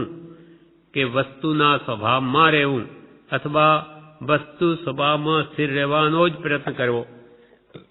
વસ્તુ સ્વભાવો ધમ્મો. વસ્તુનો સ્વભાવ એ ધર્મ છે. આત્મજ્ઞાની મુનિ હંમેશા આત્મ સ્વભાવમાં રહેવાય છે. એ એનો ધર્મ પુરુષાર્થ. અને સ્વભાવમાં નહીં રહી શકે તો પછી સ્વાધ્યાય, ભક્તિ, વાંચન, લેખન, ઉપદેશ આદિમાં રહીને પણ એ સ્વભાવમાં જવાનો જ એનો લક્ષ્ય હોય. ધર્મમાં જ, સ્વભાવમાં. એટલે વસ્તુના સ્વભાવને ધર્મ કહેવામાં આવ્યો છે મુનિને માટે. બીજું, મુનિને માટે અર્થ શું? એ કઈ ધન ઉપાર્જન તો મુનિને કરવું નથી. તો જડ ચૈતન્ય સંબંધીના વિચારોને અર્થ કયો છે. મુનિને અર્થ એટલે પ્રયોજન, અર્થ એટલે ધન. તે મુનિના જીવનનું મુખ્ય પ્રયોજન શું? તો કે જડ ચૈતન્ય સંબંધીના વિચારોને અર્થ કયો છે. જડ ચેતન વિવેક પ્રગટાવો અને એ વિવેકને સદા જાગૃત રાખવો, એ જ એનું પ્રયોજન છે, એ જ એનો અર્થ છે. અર્થ પુરુષાર્થ મુનિ માટે શું? તો કે જડ ચેતન વિવેક.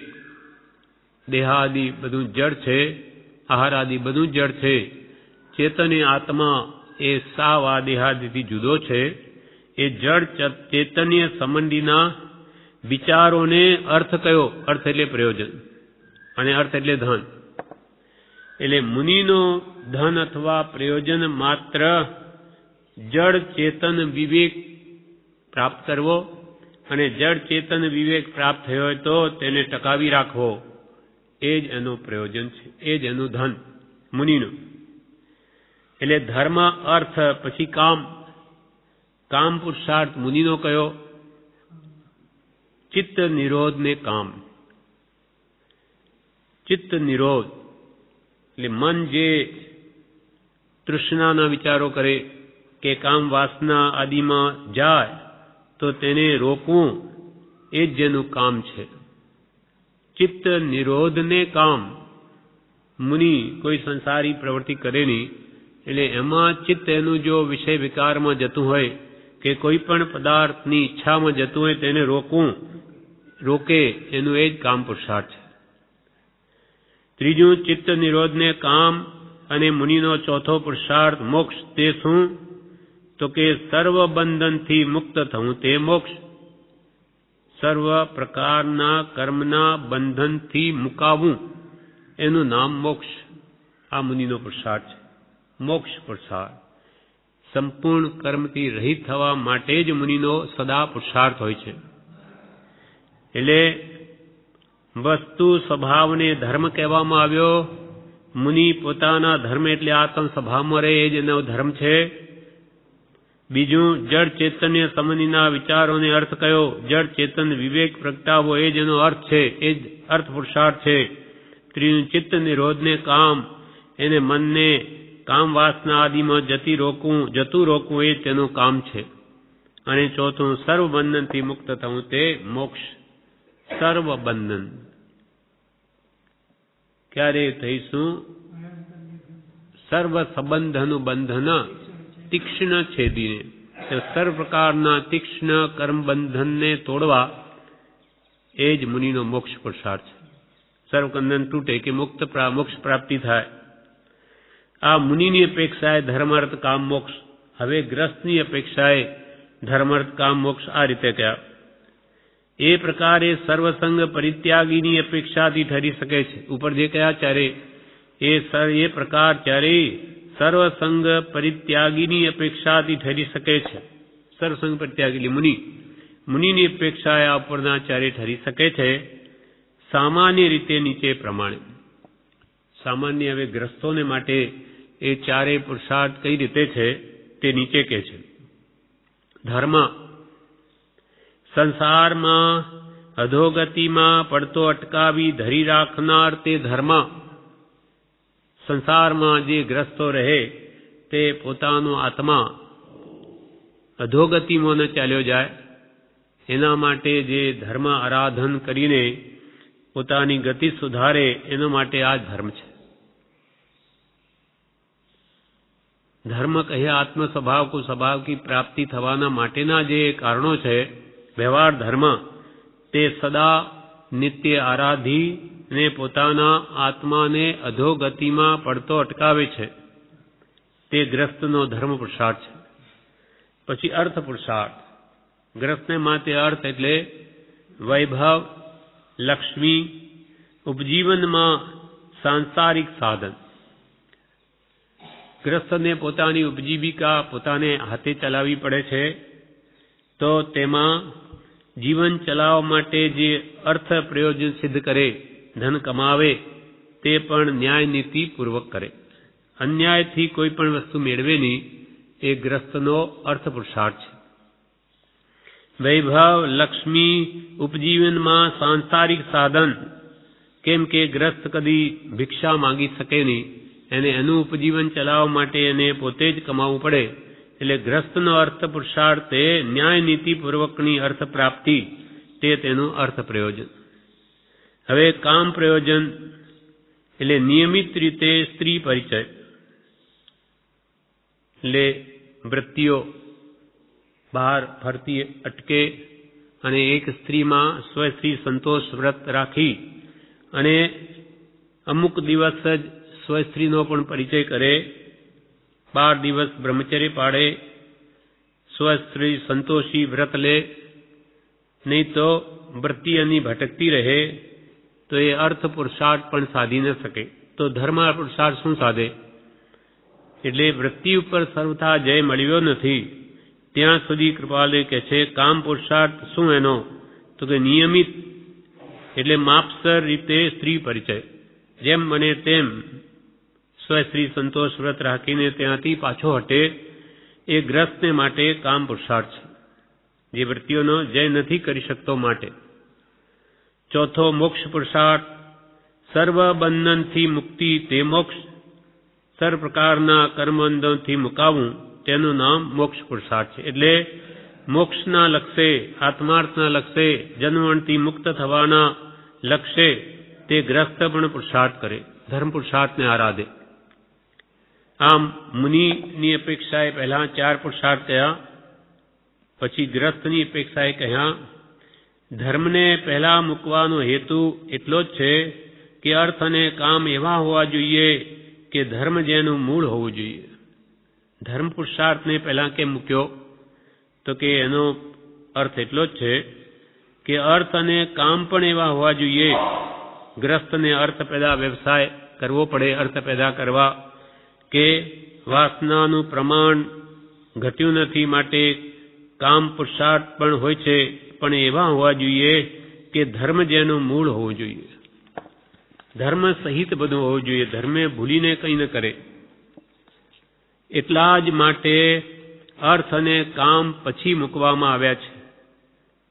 ધર્મ તો એના જીવનમાં ગ્રસ્તને પણ હોય જ. સાચો જે આત્માર્થી હોય એ અર્થ કે કામ પુરુષાર્થ આરાધતા છતાં પણ ધર્મને કદી ભૂલે નહીં.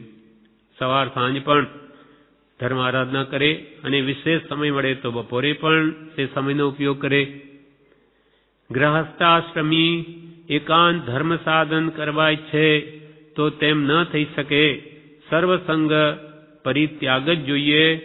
ગ્રસ્તને ભિક્ષા વગેરે કૃત્ય યોગ્ય નથી. ગ્રસ્તાશ્રમી હોય, એકાંત ધર્મ આરાધન કરવા ઈચ્છે, એટલે કે વેપાર અને વ્યવહાર એ બધા છોડીને જો ધર્મ આરાધન કરવા ઈચ્છે તો ન થઈ શકે. એનું કુટુંબનું પોષણ કોણ કરે? વેપાર કોણ કરે?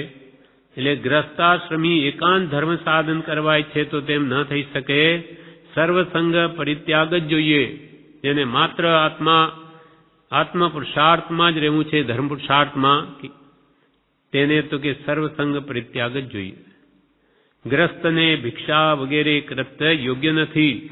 ગ્રસ્ત ભિક્ષા માંગી શકે નહીં, એનો ધર્મ નથી. મુનિઓ જ તે કરે છે. અને ગ્રસ્તાશ્રમ જો એટલું લખીને ડેશ મૂકી અપૂર્ણ છે.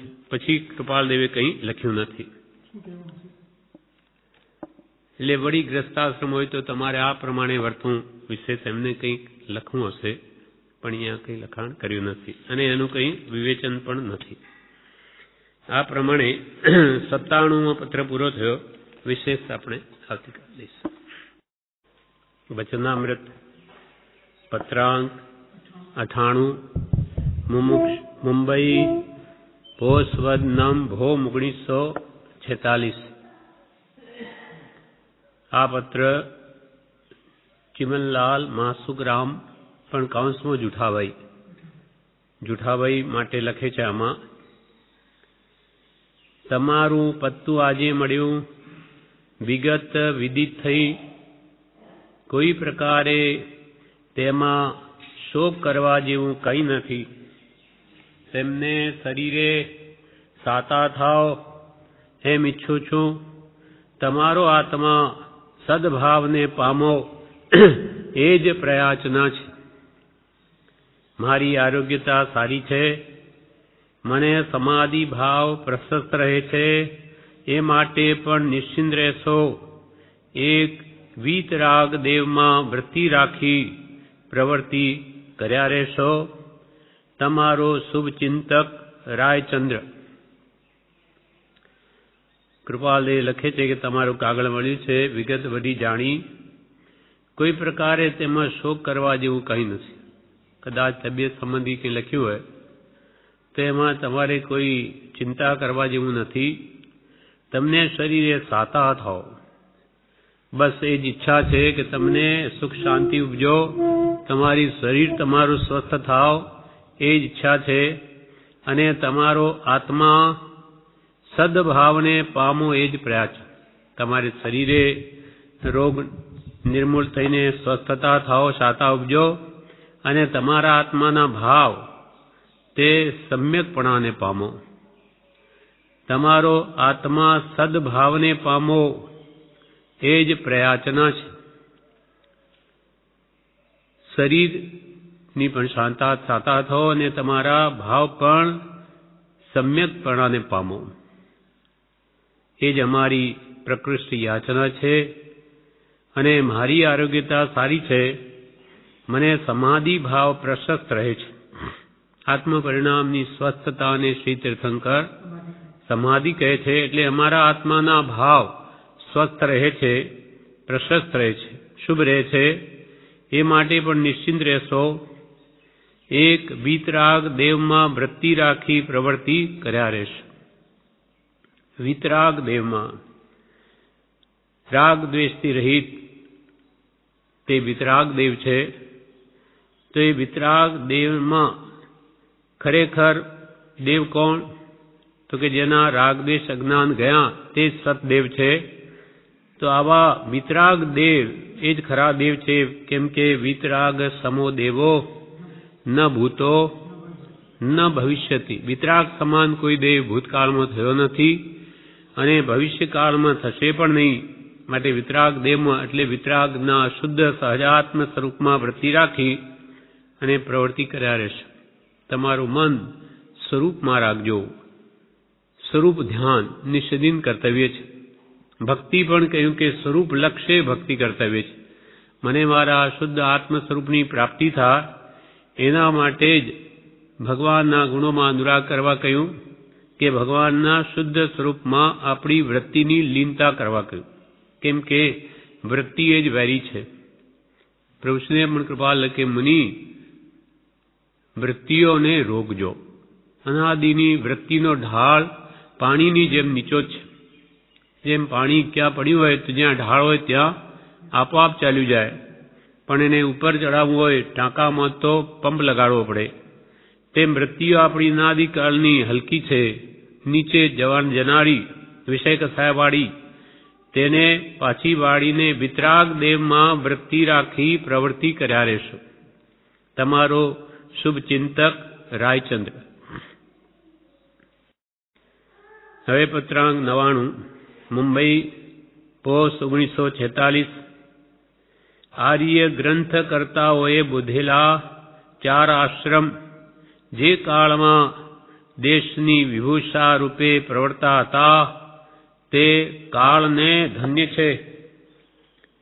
આર્ય ગ્રંથ કરતાઓએ બોધેલા, આર્ય દેશમાં આર્ય ગ્રંથના રચનારાઓ એ મહાત્માએ બોધેલા 4 આશ્રમ જે કાળમાં જે સમયમાં દેશની વિભૂષા રૂપે પ્રવર્તા હતા, દેશની શોભા રૂપે, તે પ્રાચીન કાળમાં 4 આશ્રમની વ્યવસ્થા હતી તે કાળને ધન્ય છે. કયા કયા 4 આશ્રમ તે અહીંયા કે છે. 4 આશ્રમમાં પ્રથમ બ્રહ્મચર્યાશ્રમ, પછી ગ્રહસ્થાશ્રમ, પછી વાનપ્રસ્થાશ્રમ અને પછી સંન્યાસાશ્રમ એમ અનુક્રમ છે. પણ આશ્ચર્ય એ કહેવું પડે છે કે તેવો અનુક્રમ જો જીવનનો હોય તો ભોગવવામાં આવે. સરવાળે 100 વર્ષના આયુષ્યવાળો તેવી જ વૃત્તિએ ચાલ્યો આવ્યો તો તે આશ્રમનો ભોગ લઈ શકે. પ્રાચીન કાળમાં અકાલિક મોત ઓછા થતા હોય એમ એ આશ્રમના બાંધા પરથી સમજાય છે. કૃપાલ કે 4 આશ્રમમાં પ્રથમ આશ્રમ તે બ્રહ્મચર્યાશ્રમ, પછી ગ્રસ્તાશ્રમ, પછી વાનપ્રસ્થાશ્રમ ને પછી સંન્યાસાશ્રમ. આનો આ ક્રમ છે, અનુક્રમ છે. પણ આશ્ચર્ય આ કે કહેવું પડે કે આવી રીતે જીવનનો જો અનુક્રમ હોય તો જ તે બધું ભોગવવામાં આવે.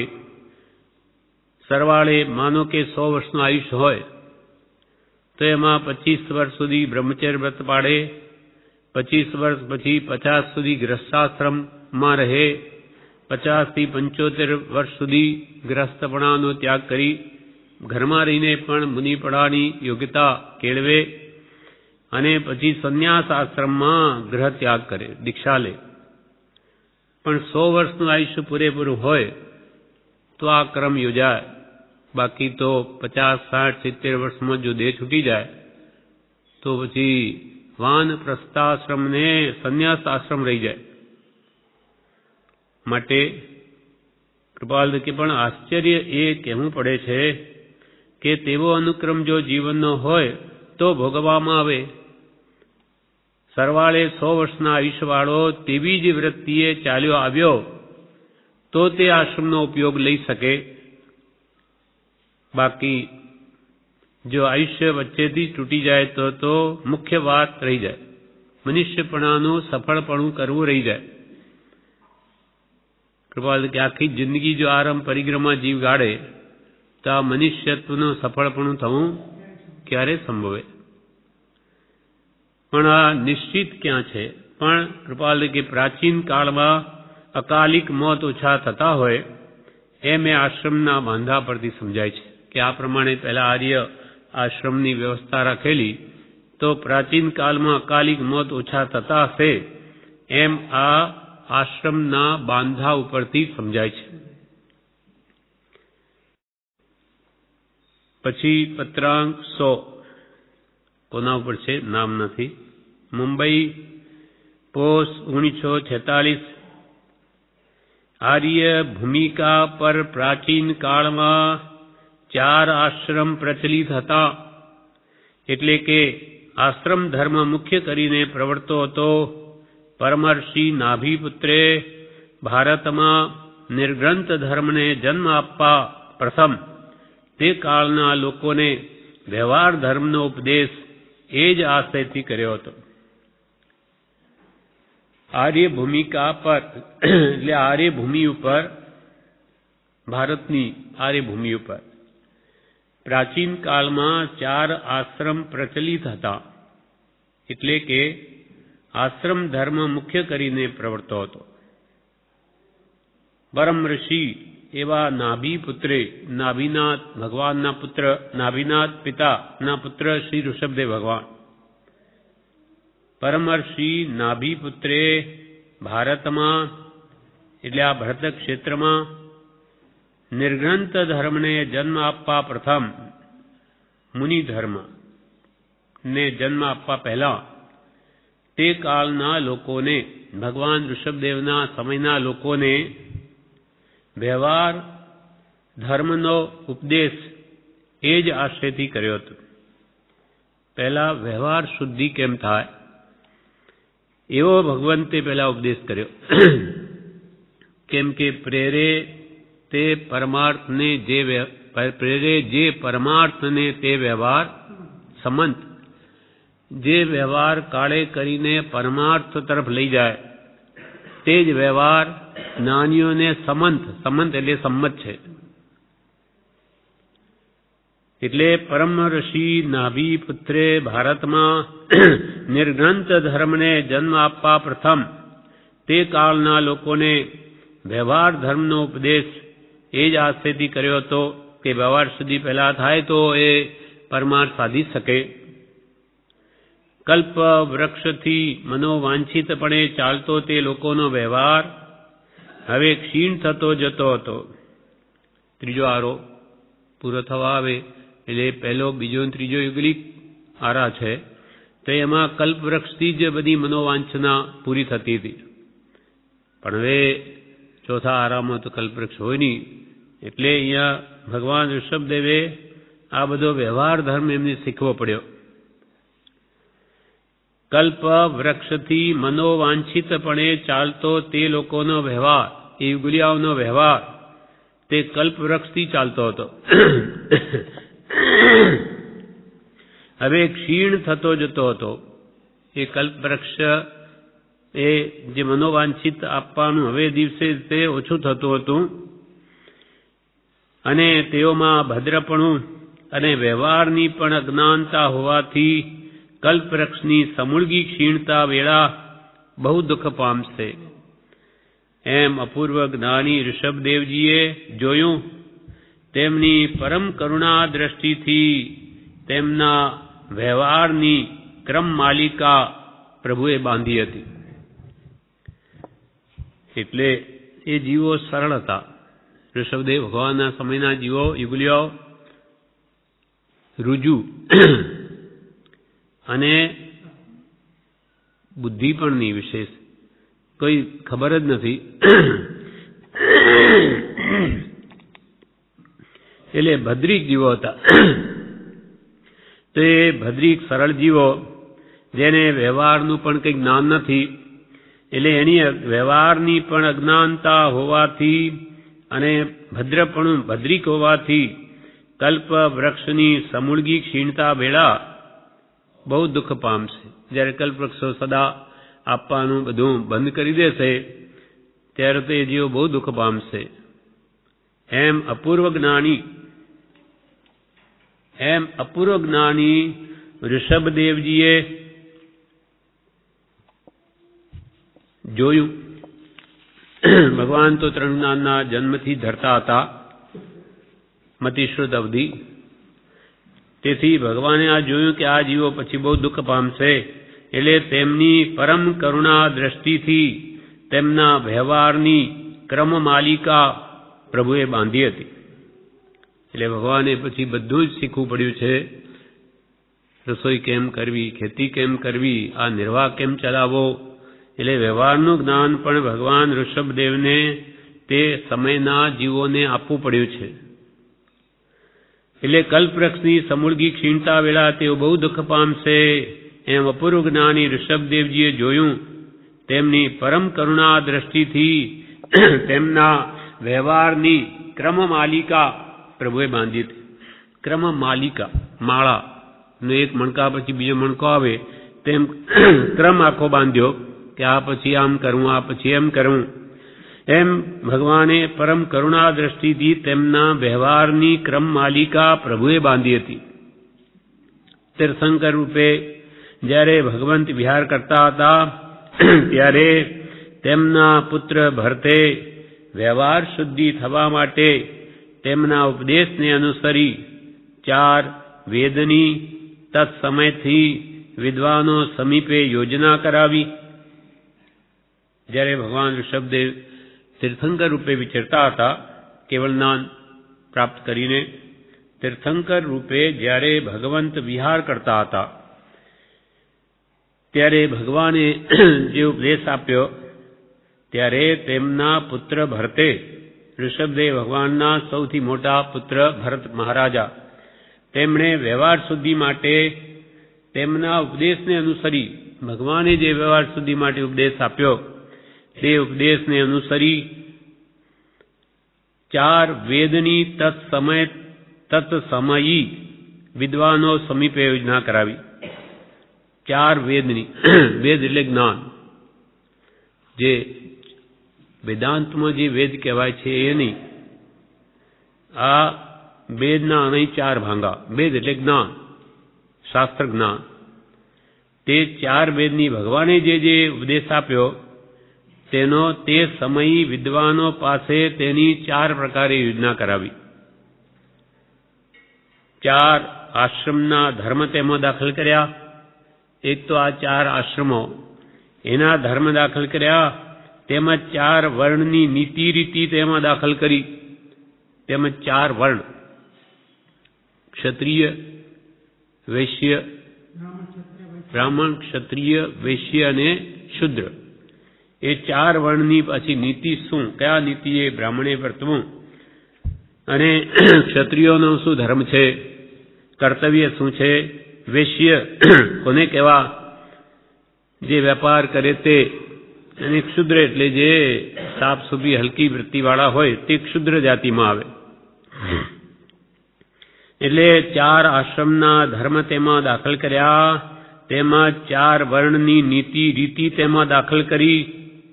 પરમ કરુણાથી ભગવાને જે લોકોને ભવિષ્ય ધર્મ પ્રાપ્તિ થવા માટે વ્યવહાર શિક્ષા અને વ્યવહાર માર્ગ બતાવ્યો હતો, તેમને ભરતજીના આ કાર્યથી પરમ સુગમતા થઈ. ભરતજીએ 4 વેદ આદિ સમીપે જે 4 પ્રકારે યોજના કરી છે, તેથી ભગવાને જે ઉપદેશ આપ્યો તે ઉપદેશ જન સમૂહને સુધી જવામાં બહુ સુગમતા થઈ. 4 આશ્રમના ધર્મ તેમાં દાખલ કર્યા. તેમજ 4 વર્ણની નીતિ રીતિ પણ દાખલ કરી.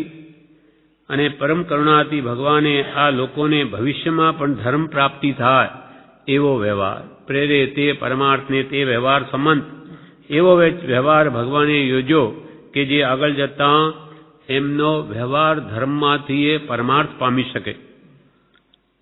જે લોકોને ભવિષ્ય ધર્મ પ્રાપ્તિ થવા માટે વ્યવહાર શિક્ષા ન્યાય નીતિપૂર્વકની અને વ્યવહાર માર્ગ, વ્યવહાર રત્નત્રય, સમ્યક જ્ઞાન, સમ્યક દર્શન, સમ્યક ચારિત્રાણી, મોક્ષ માર્ગ, એ પણ પહેલાં તો વ્યવહાર રત્ન તે બોધ્યો કે સમ્યક જ્ઞાન મેળવો, એનું શ્રદ્ધાન કરો અને પછી તે પ્રમાણે જીવનમાં ન્યાય નીતિપૂર્વક વર્તો, સંયમપૂર્વક. જે લોકોને ભવિષ્ય ધર્મ પ્રાપ્તિ થવા માટે પરમ કરુણાથી ભગવાને વ્યવહાર શિક્ષા અને વ્યવહાર માર્ગ બતાવ્યો હતો, તેમને ભરતજીના આ કાર્યથી પરમ સુગમતા થઈ.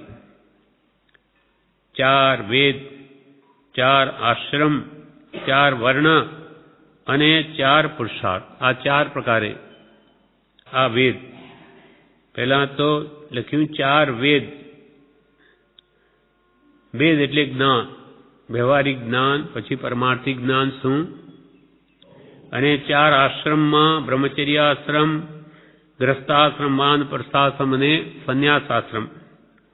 પછી 4 વર્ણ, તે બ્રાહ્મણ, ક્ષત્રિય, વૈશ્ય અને ક્ષુદ્ર, અને 4 પુરુષાર્થ, ધર્મ, અર્થ, કામ અને મોક્ષ.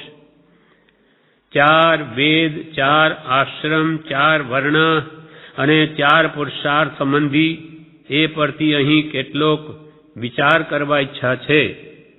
તેમાં પણ મુખ્ય કરીને 4 આશ્રમ અને 4 પુરુષાર્થ સંબંધી વિચાર કરીશું અને છેવટે હેયોપાદે વિચાર વડે દ્રવ્ય ક્ષેત્ર કાળભાવ જોઈશું. કૃપાલ લીખે છે કે 4 વેદ, એ 4 આશ્રમ અને 4 વર્ણ અને 4 પુરુષાર્થ સંબંધી કેટલોક વિચાર કરવા ઈચ્છા છે. તેમાં પણ મુખ્ય કરીને તો 4 આશ્રમ સંબંધી અને 4 પુરુષાર્થ સંબંધી વિચાર કરીશું. એટલે 4 વર્ણ કે 4 વેદ સંબંધી નહીં, પણ 4 આશ્રમ અને 4 પુરુષાર્થ, ધર્મ, અર્થ, કામ અને મોક્ષ એ સંબંધી અત્રે વિચાર કરીશું. અને છેવટે હેય ઉપાદે રૂપે વિચાર વડે, આમાં હે એટલે ત્યાગવા યોગ્ય શું છે, ઉપાદે ગ્રહણ કરવા યોગ્ય શું છે, આવી રીતે વિચાર વડે દ્રવ્ય ક્ષેત્ર કાળ ભાવ જોઈશું. દ્રવ્ય, આત્મદ્રવ્ય ને શુદ્ધ કરવું હોય તો કયું ક્ષેત્ર અનુકૂળ, કાળ અનુકૂળ છે કે નહીં, અથવા કેવા ભાવ રાખવા જોઈએ વગેરે દ્રવ્ય ક્ષેત્ર કાળ ભાવ જોઈશું. 4 વેદ, જેમાં આર્ય ગ્રહ ધર્મનો મુખ્ય ઉપદેશ હતો, તે આ પ્રમાણે હતા. 4 વેદમાં શું હતું? જેમાં 4 વેદ જેમાં આર્ય ગ્રહ ધર્મનો મુખ્ય ઉપદેશ હતો. એટલે આર્ય જીવો માટે જેમાં ગ્રસ્ત ધર્મનો મુખ્યત્વે બોધ હતો. હા, એ ખબર. અહીંયા જો ઋગ્યુવેદ ને અથર્વવેદ વગેરે જો લઈએ, જે વૈષ્ણવ વેદાંતના છે, તો એ તો મિથ્યાત્વના ગ્રંથો કયા. 4 વેદ, પુરાણ આદિ શાસ્ત્ર સૌ મિથ્યાત્વના. તો એ વેદની રચના તો કંઈ ભગવાનના સમયમાં હોય નહીં. એટલે આમ જોડણી કોષમાં વેદનો અર્થ જ્ઞાન કર્યો છે.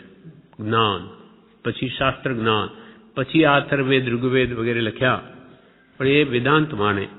જૈનમાં તો એ હોઈ શકે જ નહીં. જૈન તો એને મિથ્યાત્વ કહે છે, મિથ્યાત્વીય ગ્રંથો કહે છે. એટલે ભગવાને જે કંઈ 4 આ જે પ્રકારો કહ્યા, આ બધા 4 કે 4 આશ્રમના જીવોને કેવી રીતે વર્તવું એવું જ્ઞાન આપ્યું હોય. ભગવાનનો ઉપદેશ આત્માર્થ પોષક હોય.